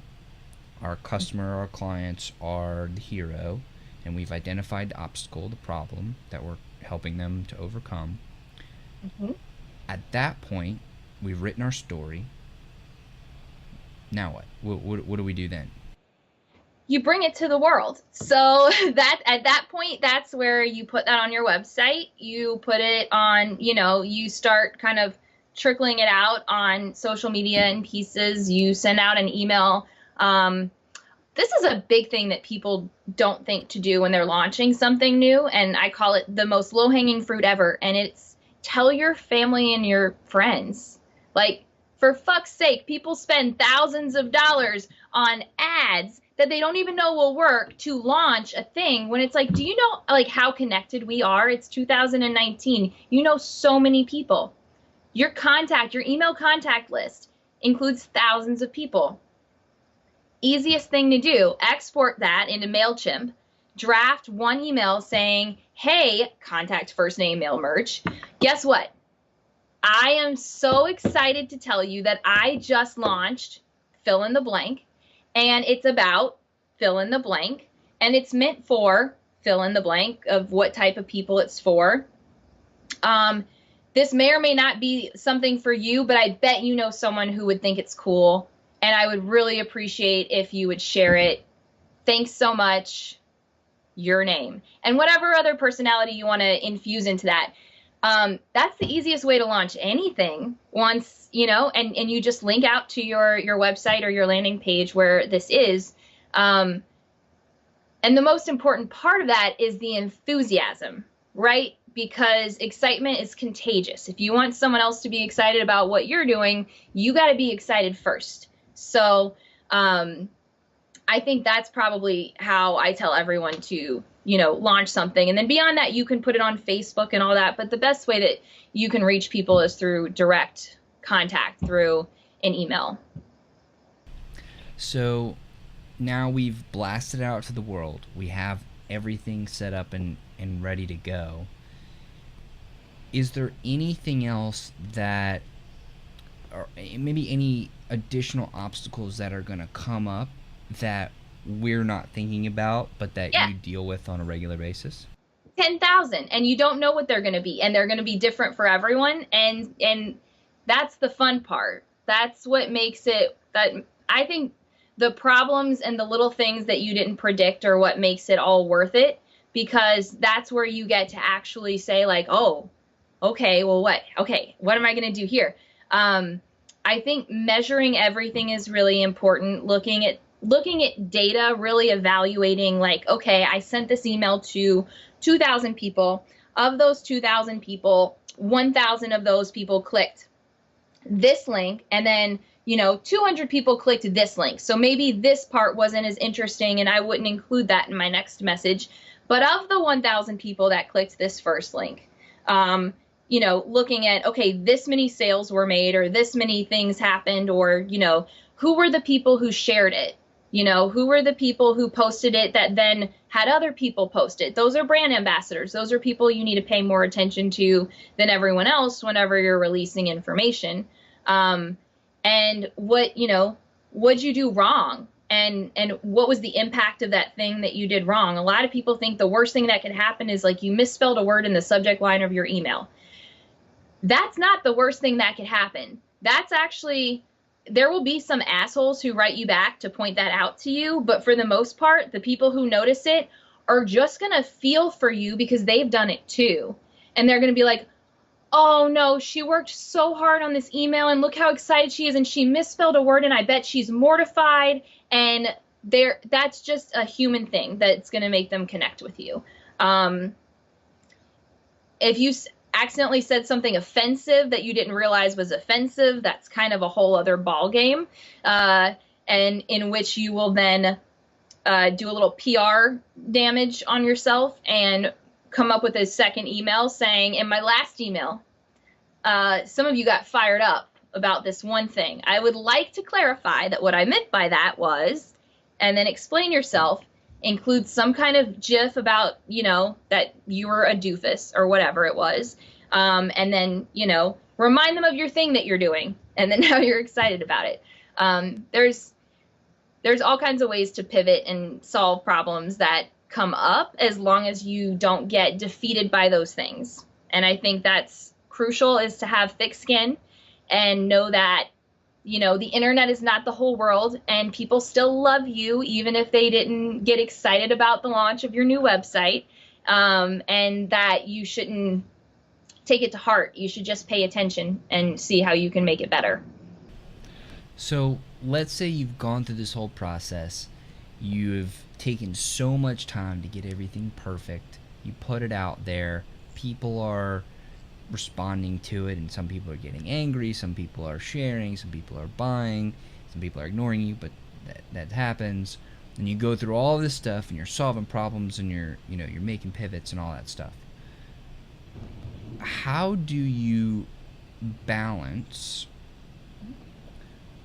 wanting to build that, like the permanence of that message, with at the same time trying to evolve and grow and become better? Because I know personally, I might go and write an about page or make a tagline or something that it needs to be relatively permanent, right? You can't change that every single day.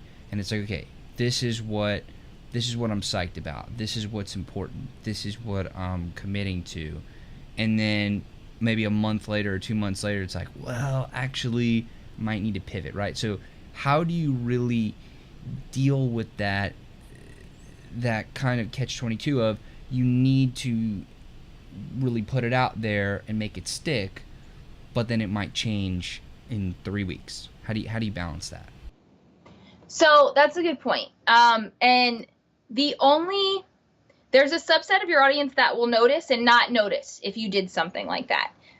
The people who are paying attention will notice. And anytime you're launching something, it's building an email list is really important, and sending out regular messages to that list is really important. So just going back to real talk, if you're like, hey, I need to tweak my tagline. I'm going to pivot this because I realize this sounds better.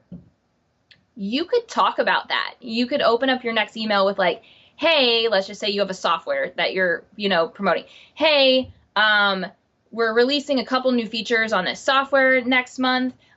What else is new is we've taken a look at our own marketing and thought maybe we could do some things better. Now presenting our new tagline. Make it an announcement. Make it a fun thing for everyone, and don't treat it like a mistake. So when you make improvements, treat them like improvements and upgrades, not like you had to change it because it was wrong.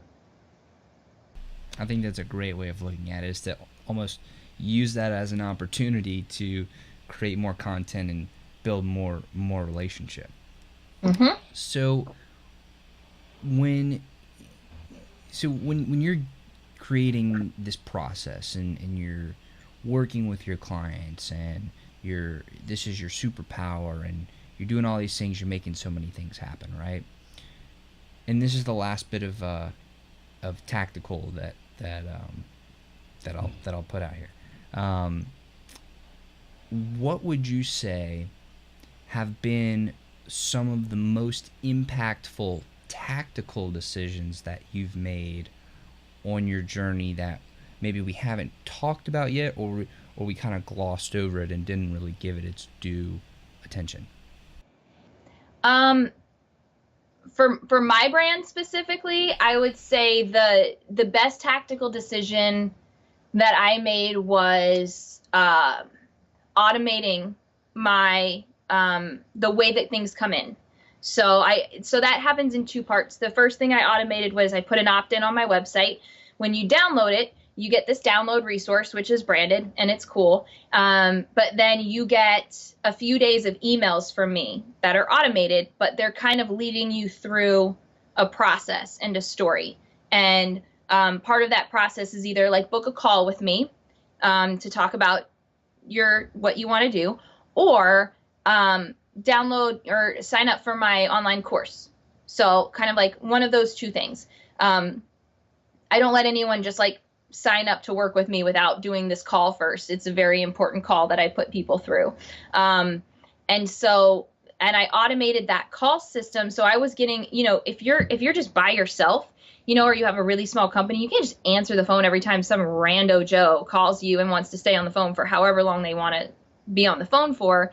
And you also get really bogged down with responding to all these emails from people trying to schedule a thing. Are you free at this time? Maybe this time will work. So I started using Acuity, which is kind of like Calendly or, any kind of like scheduling app where people can automatically book on my calendar. And then also they have to fill out these questions before they can actually confirm. So before they get on my calendar, they have to tell me who they are. They have to be a lawyer. They have to, tell me their practice area. I have questions that are kind of trick questions. They think that I'm asking one thing, but what I'm really finding out is whether or not you're a dick. And so that's a big thing. I've got like these little hidden questions. And so, in most cases, like people are pretty cool that they contact me. I think if you put good energy out into the universe, that's what you get back. But every once in a while I'll read one and I'll be like, whoa, no. And I'll just cancel it and say, sorry, I can't do a call with you because I'm not taking new clients at this time. And here's a list of referrals, which is a snippet that I have in Text Expander. So I'm also not wasting time doing all of those things. So, to a certain point, you're like trying to ramp up your business and get more in. But if you're a service-based solopreneur, you also have to understand that your time is a resource and you have to automate. When you start getting a lot more inquiries, you have to automate that as much as possible. I think that's a huge, huge lesson to be learned, is the things that are appropriate to automate, and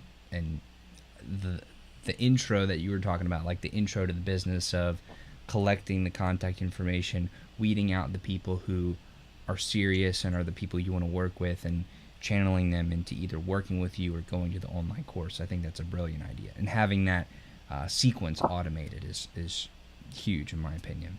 So, yeah. So we talked tactical, right? We've talked about what you're doing now. We you bragged on yourself a little bit. Did. We talked about your past. So I want to move into the future. What do you see for yourself in the next year, 5 years, 10 years, 20 years out? Oh, I didn't know we were going to go into this. Okay. I I definitely see conversations continuing to grow as a business that supports solo small firm lawyers. I see myself doing less of the business stuff. I'm already in the process of handing a lot of that over to my marketing director, who I trust, who does it better than I do. She also vets, new clients better than I do. And really allowing myself to focus more on that deep dive story discovery and writing element, and just being able to do that great. And maybe at some point for non-attorneys, but I'm not sure yet. I want to grow my daily social media side project as a passive income thing. But also not just because of that, but because I want to use that to create a couple of really cool jobs for other people who want to work remotely.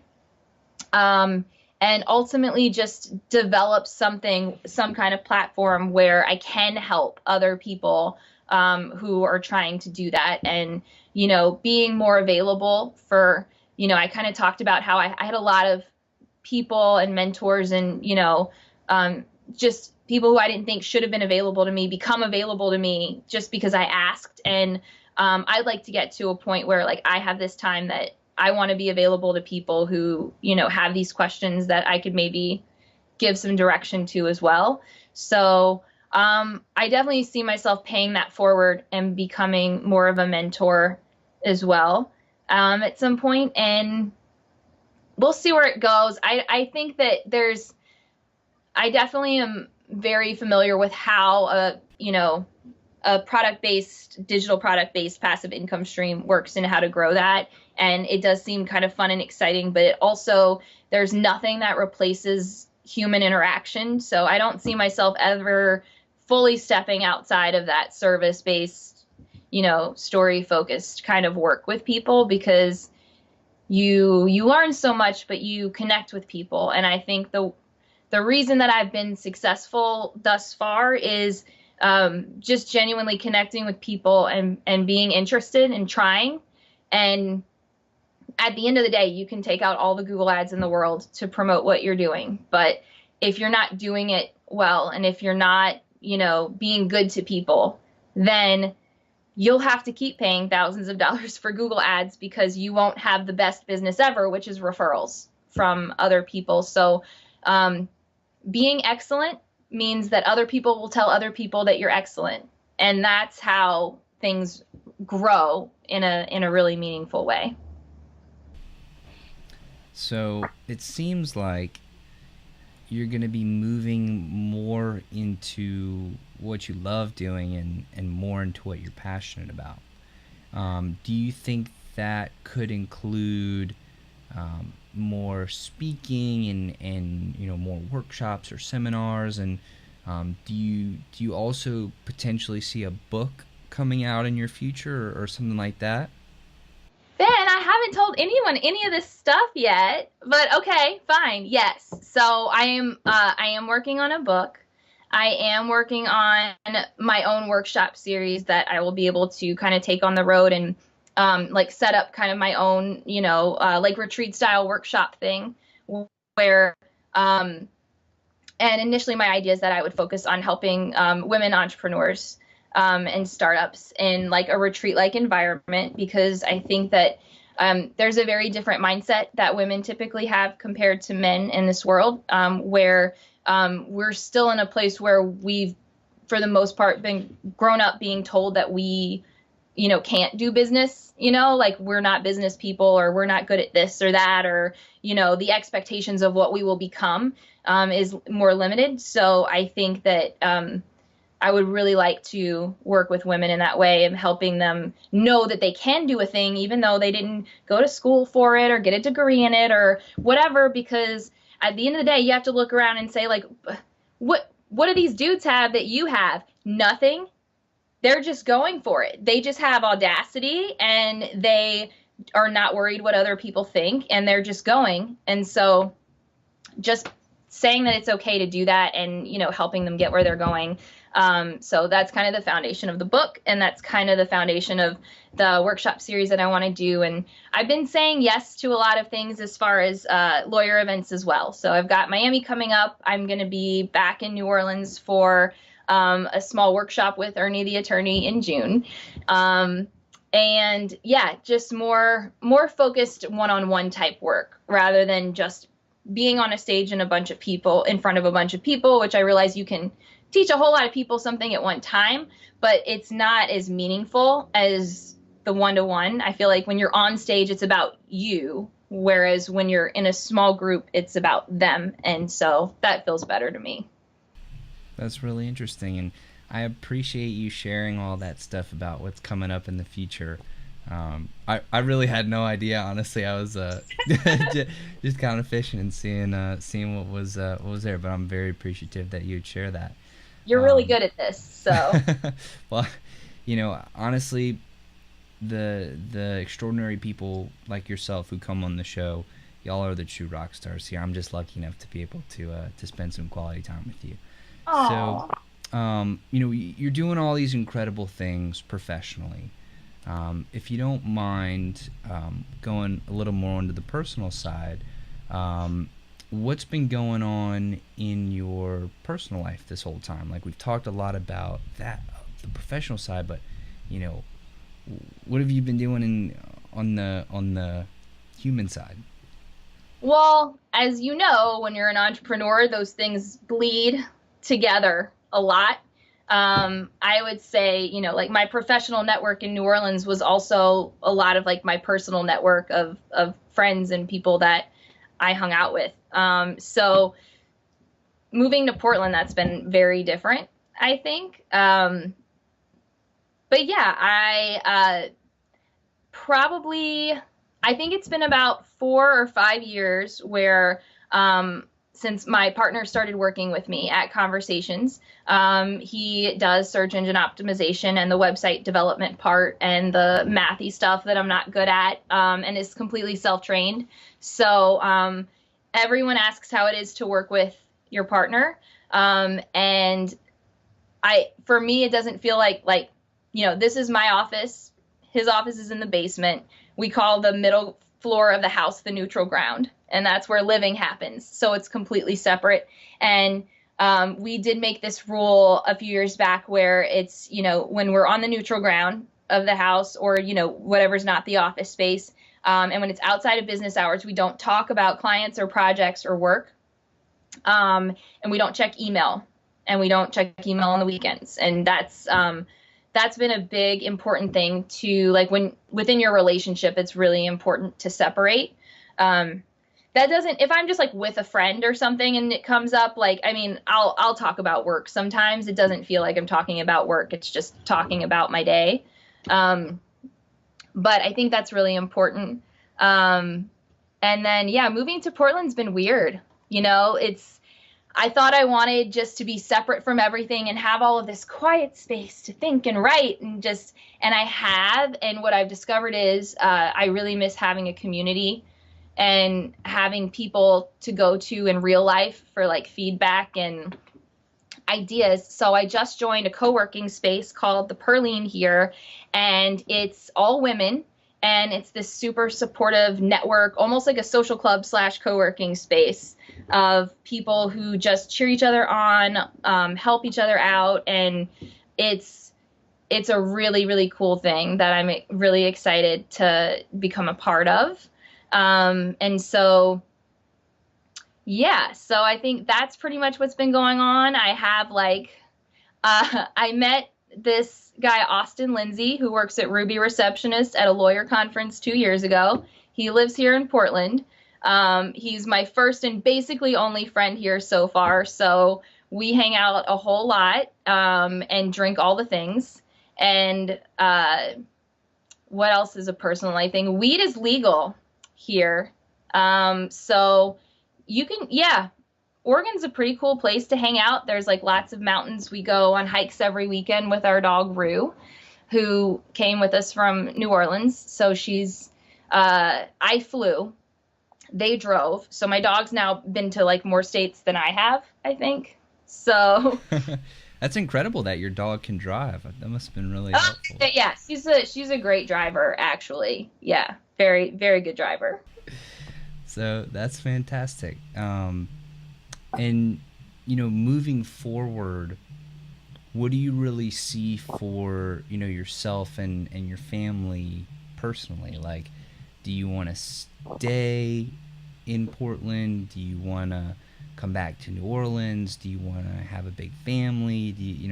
What are those things that are important to you in that respect?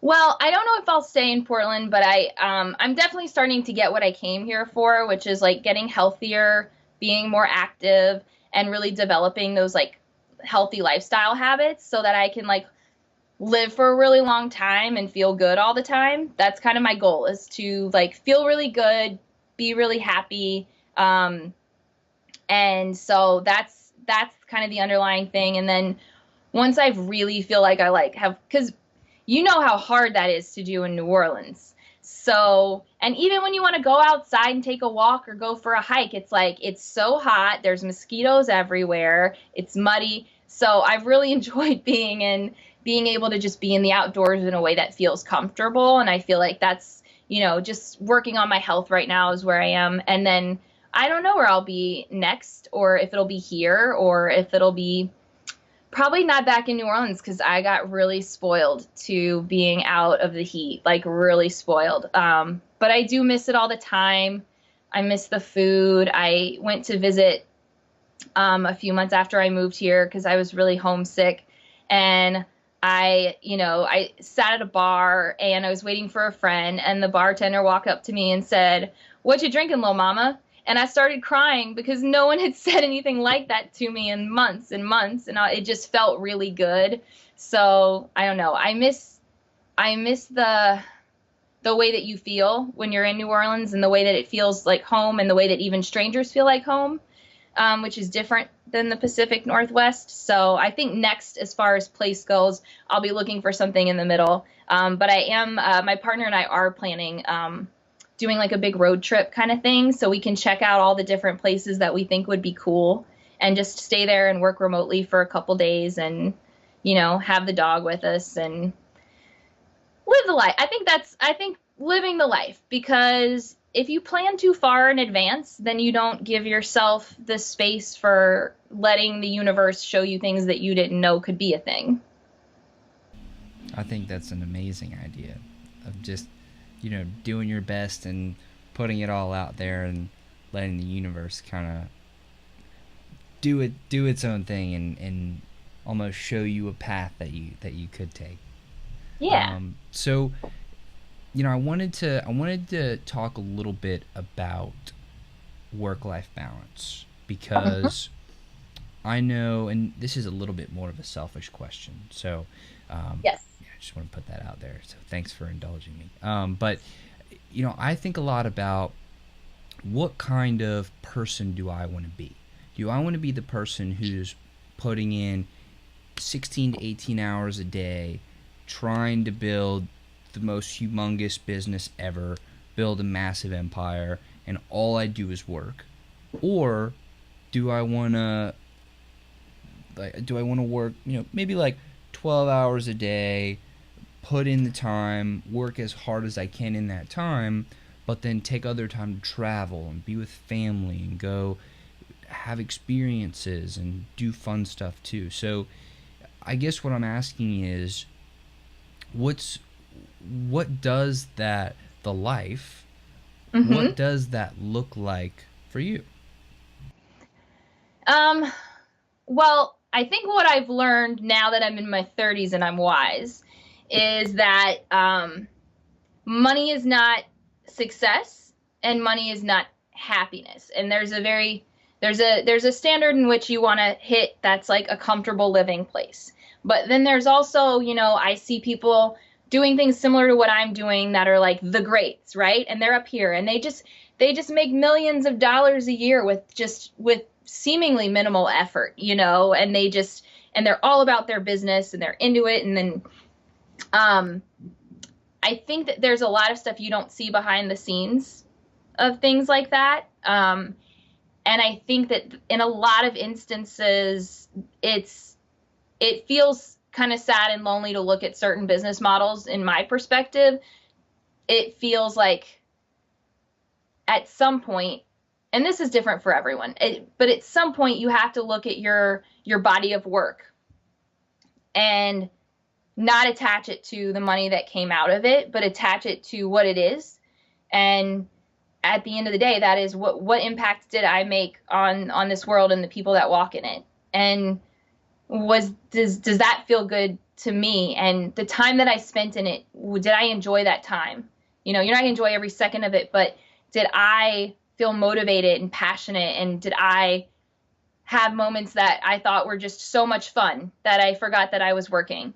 And then, you know, does that support the other things that I want to do, like travel and spend time with my family and all of those things? And I think balance is really important for everything. But I also think when you're deciding if you want to, you know, work your ass off for 12 hours a day for this much time and then take 2 months off to go travel the world versus, you know, confine yourself to a 4-hour workday. Which is when we first moved here, we took 2 months where we just did 4-hour workdays. That's what we did for 2 months. And you know what? The business ran fine. It ran exactly like it always did. It was just the realization that you don't have to be sitting in front of your inbox just to say that you're there so that you can immediately respond to everything that comes in. That's not, you know, that's you working for your business, not your business working for you. So, for me, I like the balance of working a less amount of time per day, and then having the rest of the day to go explore, you know, go to a museum, go on a hike, go do some things, versus I get a lot of burnout if I try to do like long stretches of work for a long period of time. Then if I go on vacation for a couple weeks, what I notice is when I get back, I'm not motivated to get back to work because the flow is it's just getting in and out of something and adjusting to it is so stark. So that's what works for me. I think it's good to try different things. Everyone works better different ways. Some people are morning people, some people are evening people. And, you know, the cool thing about being an entrepreneur is that you can pick when you work for the most part, if you do it right. And so and not punish yourself. So if you work best in the morning, then that's when you should work because that's when your energy is the highest and you won't have to work as many hours. That's brilliant. That's brilliant. So you mentioned when you are attaching or detaching the work from the money side of it. You're making that separation. And you're doing it just for the joy of it, or you get so into it that you feel so happy and you forget that it's work, right? For me, that's literally what we're doing right now. Like, this is one of the most fun things on the whole planet, and there are very few things I would rather be doing than sitting down, speaking with you on this interview right now. What does it look like for you? When do you feel almost like you've gotten to that moment of just sheer joy where it doesn't feel like it's work at all? Oh, typically that's when I'm writing. Typically it's when I'm taking a thing. It's when I have this aha moment. It's when I come up with this just great idea and I write it and then I read it back to myself and then I read it out loud. And then like as you can tell, I move around a lot. I actually sit on one of those balls instead of a chair so that I can like wiggle. But it's at that point where I'm actually standing up. I have the moment with myself. It manifests very physically.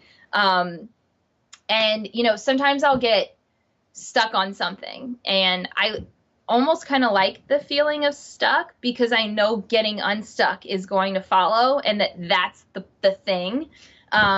So I'll even sometimes I'll have written 5 pages, and I'm trying to write a paragraph, right? And I'm 5 pages in, and I'm like, I don't have it yet, So I'll print all of those pages out, and then I'll grab markers and a highlighter, and then I'll lay on the floor, and I'll just go through all of it and map it out my way, and not being confined to a structure of this is how you have to do things. You sit and you write. Is it wrong? Okay, start over. Like, that's fucking boring. But being able to say, like, no, I'm going to tape shit all over the wall. I'm going to, take some pictures of this and send it to someone and ask them what they think about it, or, just being unconventional in your methods. And that helps it stays interesting for me that way. And it feels really organic and fun. And yeah, and I can't believe that that's a job that I get to do. And then the whole second joyful part is when you get to present it to someone else, this thing that you created for them, and then feeling like their joy. And in some cases, like, people have cried, and that has been really powerful. And, like, that moment it's the one moment that makes just every other piece that was hard completely worth it before that. And it also drives me to the next thing too. So I want to kind of take a moment to pivot and ask a little bit about how you view yourself. And I know we talked about that a little bit, but I'm always very fascinated about how people see themselves. And I guess what I'm asking is, how would you describe yourself to another person? And there's a follow-up question, but I don't want to ask it until, but just know there is a follow-up question to this. But how would you describe yourself to another person? I think I would describe myself as someone who's highly motivated, and gives everything my all if I'm going to do it, and is very honest about, what's going to happen. And I'm either going to jump in or I'm not, which is off-putting. Also hard when you're a woman and you say no, people don't like it. That's a whole other story. But I like to think that I'm honest, and that I'm brave, and that, I make things happen. Okay, so the follow-up question is, and let me just preface this by saying, this is easily one of the most difficult questions that I've ever tried to answer myself, and boy, I try to tackle it on a semi-regular basis, and it changes every time. Sometimes by a lot, sometimes by little. But the question is, who are you?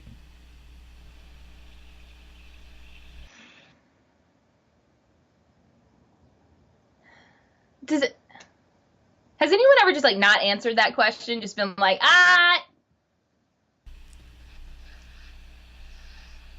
No, everyone said something great and meaningful and powerful. Maybe, but I'll tell you after. Okay. Who am I?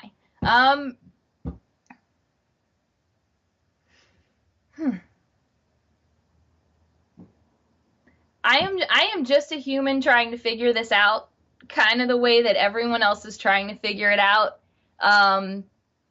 and paying attention. I'm someone who's paying attention and trying, and mostly trying to be more mindful of being mindful, and to be better. I think that's kind of the goal. Everyone's always trying to be a better version of themselves and what they're doing. So yeah, figuring it out. Still figuring it all out. So kind of on that note, what would you say, and there may be more than one, but what would you say is your big theory in life? If, like, for example, Charles Darwin had the survival of the fittest, or the theory of evolution, and not, I don't want to go into that by any means, but just an example of, that was his theory. What is your theory? My theory, wow, I feel like I have so many, and I like really won't get into my conspiracy theories because I have so many of those. So I think my theory on life is that it is like social media. It is full of noise. It is full of excess. At this point, it's full of accessible noise that is really difficult to filter.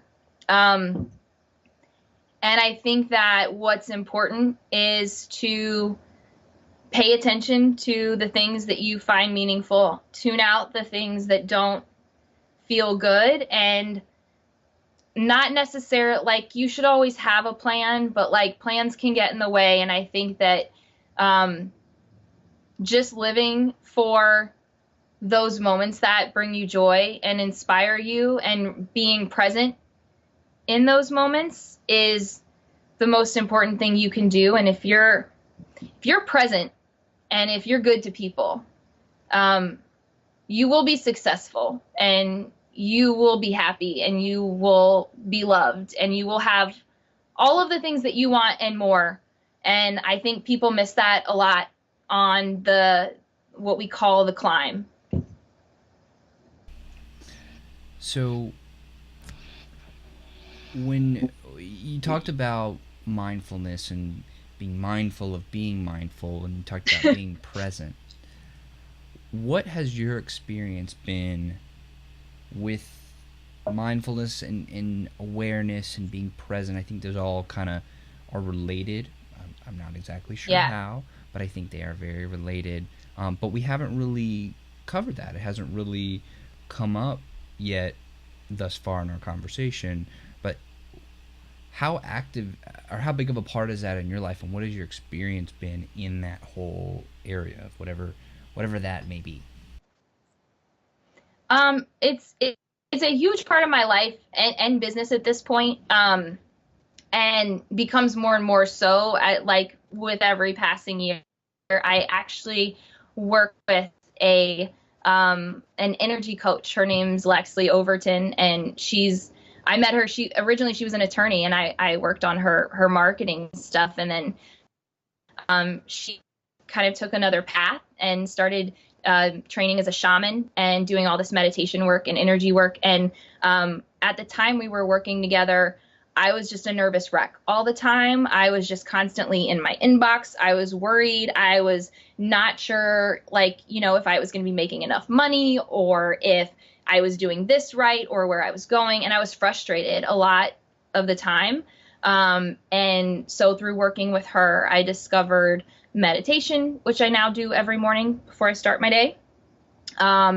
And just a lot of different practices. Like, I meet with her weekly also, and she always kind of has a new practice for me. Sometimes it's a little woo-woo, and sometimes it's just very practical, but it's all connected. And it's amazing how taking time for yourself personally, especially for me first thing in the morning, and just spending time reading or journaling or meditating or doing something that's for you before you jump into your business, it's amazing the impact that makes on the work that you do, and the kindness that you bring into the work that you do, and the patience and all of those things. So I would say it's been a big part of my business growth. Nothing's magic, but I don't know, meditation and practicing mindfulness has in a lot of ways. And the work that I've been doing with Lexley, a lot of it's been magical in that I can see the pivot point of when my business went from struggling and figuring it out to very, very successful. And even me as a person feeling more confident and feeling more, at peace with it, and feeling like, I don't go to sleep at night thinking about, Facebook accounts and if something got updated on Twitter anymore. I don't, those aren't thoughts that worry me. Because I'm confident and I know where their boundaries and what's being taken care of in my business. And so, what time is my own. So I think that's been a really big thing for me. So it seems like another recurring theme of all of your success and all the things that you've done and created is a very big focus on people. And and it seems like people are central to everything that you're doing. So the question that I have for you in that regards, or keeping that in mind, is what is your philosophy on truly building a meaningful connection with another human being?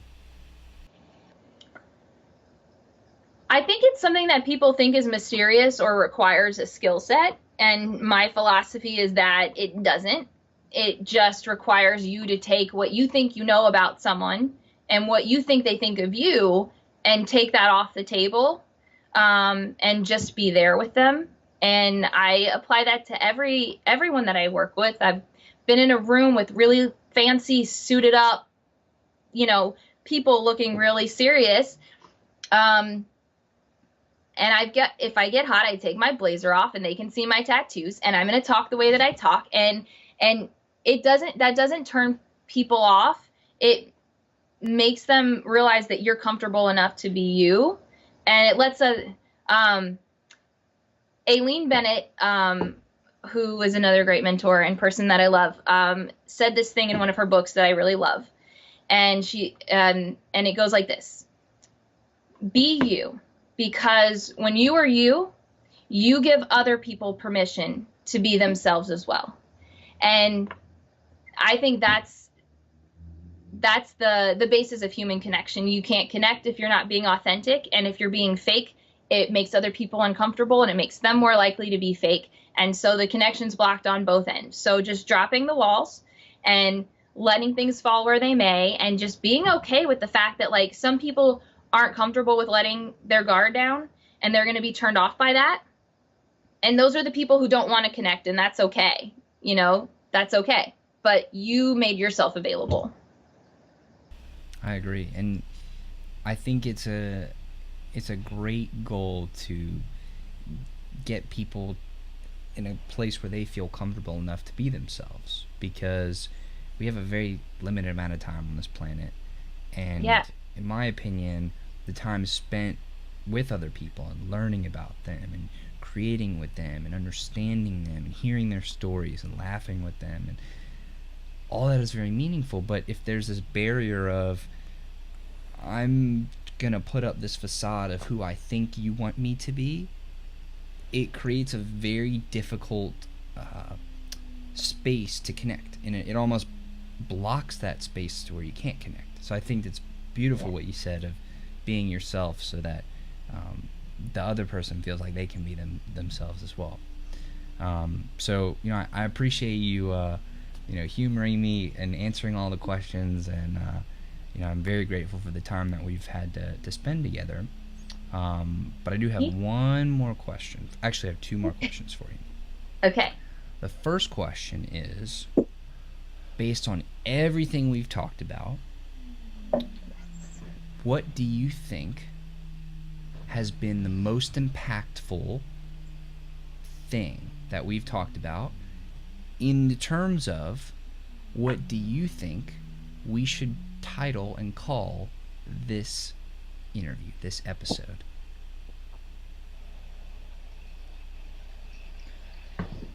Do good work, give lots of shits. Doing great work plus giving lots of shits equals success. Or, wait, if you gave me a minute, I could write out like a whole bunch of options for this. I think maybe something about authenticity, and something about going after it and giving it your all and just trying, putting it all out there. Going the extra mile. All of this sounds really like cheesy though. Do I have to come up with it now? Could I come up with it later? Yeah, sure. And you don't even have to come up with it all. I just thought it'd be fun to ask. Okay, so use profanity in it somewhere. Okay. Yeah. I will. As long as there's profanity in the title, I think it'll feel correct. Okay. So the last question for you, and again, thank you so much for all of your time. You know, I can only imagine how busy you must be. But the last question is, what should I have asked you about that I did not ask you about? In two capacities. One, from the things about you that are the most important that we didn't cover. Mm-hmm. Well, let's start with that one, and then the second one. Oh, we talked so much about me. I think we've really covered the me stuff. Okay. I would say on a level of takeaways for your audience specifically,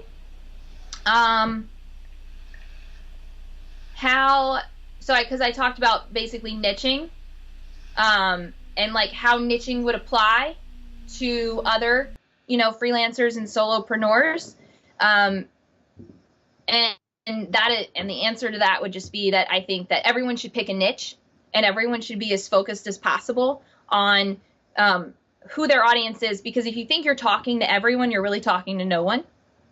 And if you're not pissing somebody off, then you're not getting the right people excited either. You're not being interesting enough to get the attention of people in 2019 if you're too worried about pissing someone off. So I think that niching and getting as clear on who your audience is as possible, and continuing to develop your messaging in a way that speaks directly to them in a way that's powerful, that they feel like I say that, I can relate to that. The second you send out an email with a bold statement, that's something that your target client or market says, I say that all the time, that's the second that you win. And so, that can't be everyone. That has to be someone specific. So I think that's an important thing. Okay.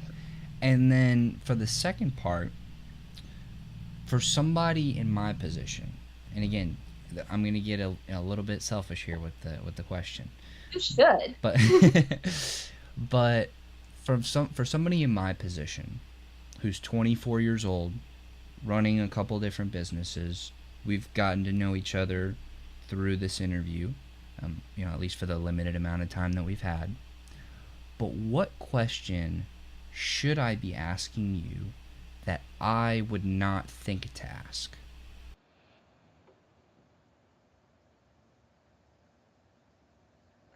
I think you should probably ask this to everyone you have on your show, but I think that you should ask everyone how to make your, what would you do to make this better? Like, what, if this were your thing, what would you do? What would you do differently than what I'm doing? I think you should ask that question. That's a good question. Can I ask you that question now? Okay. Well, so do you so I'm not sure now if you do or, well, no, you don't. I would say, on your homepage to have something really that people want to download, like a download thing to get people on your email list. And I think that, you should be sending people emails weekly that are really important narratives, highlighting takeaways that then link to the interviews. Are you doing that already? Maybe you are. Not as much as I should be. I think you should do it consistently. I think that would be really important. And I think that you have a lot to share. And if you don't already, subscribe to Tim Ferriss's 5 Bullet Friday. It's an every Friday email thing that he did. And I'm just finishing reading his book, Tools of the Titans, which you know about it. It's the highlights of all of these podcast interviews he's done with all of these awesome people, which also, if I were you, I would be thinking about doing something like that for your audience of solopreneurs specifically, because you have the material, and at that point, it's just pulling out the golden nuggets from each person. Cool. Well, I really do appreciate the constructive advice. That means a lot to me that you would share from your wisdom and expertise. Yeah. So Anytime. You can email me anytime. yeah, I appreciate that. So I do want to thank you so much for coming on the interview, and for everybody that's listening. I want to thank all of you because y'all are the best. There's my southern coming out, but y'all are the best, and I love y'all so much. And each and every one of you are seriously why I do this, and I cannot thank you enough and tell you that I love you enough. So thank you so much. And today we've been talking with Megan, and it's been such an honor. Do you have anything else that you'd like to say before we wrap it up? I would just like to thank you for this very reflective time together. It's been really fun and awesome, and I've watched a bunch of your interviews, so I was just like very, very excited that you wanted to talk to me. And yeah, and this is such a great thing that you're doing. So I'm excited to watch you grow as well. Well, thank you very much. All right, everybody. This has been another Project Egg interview. I will see you next time. Thank you so much for being a part of the Project Egg mission, where we want to help you build a business, create your dream life, so we can build a better world together.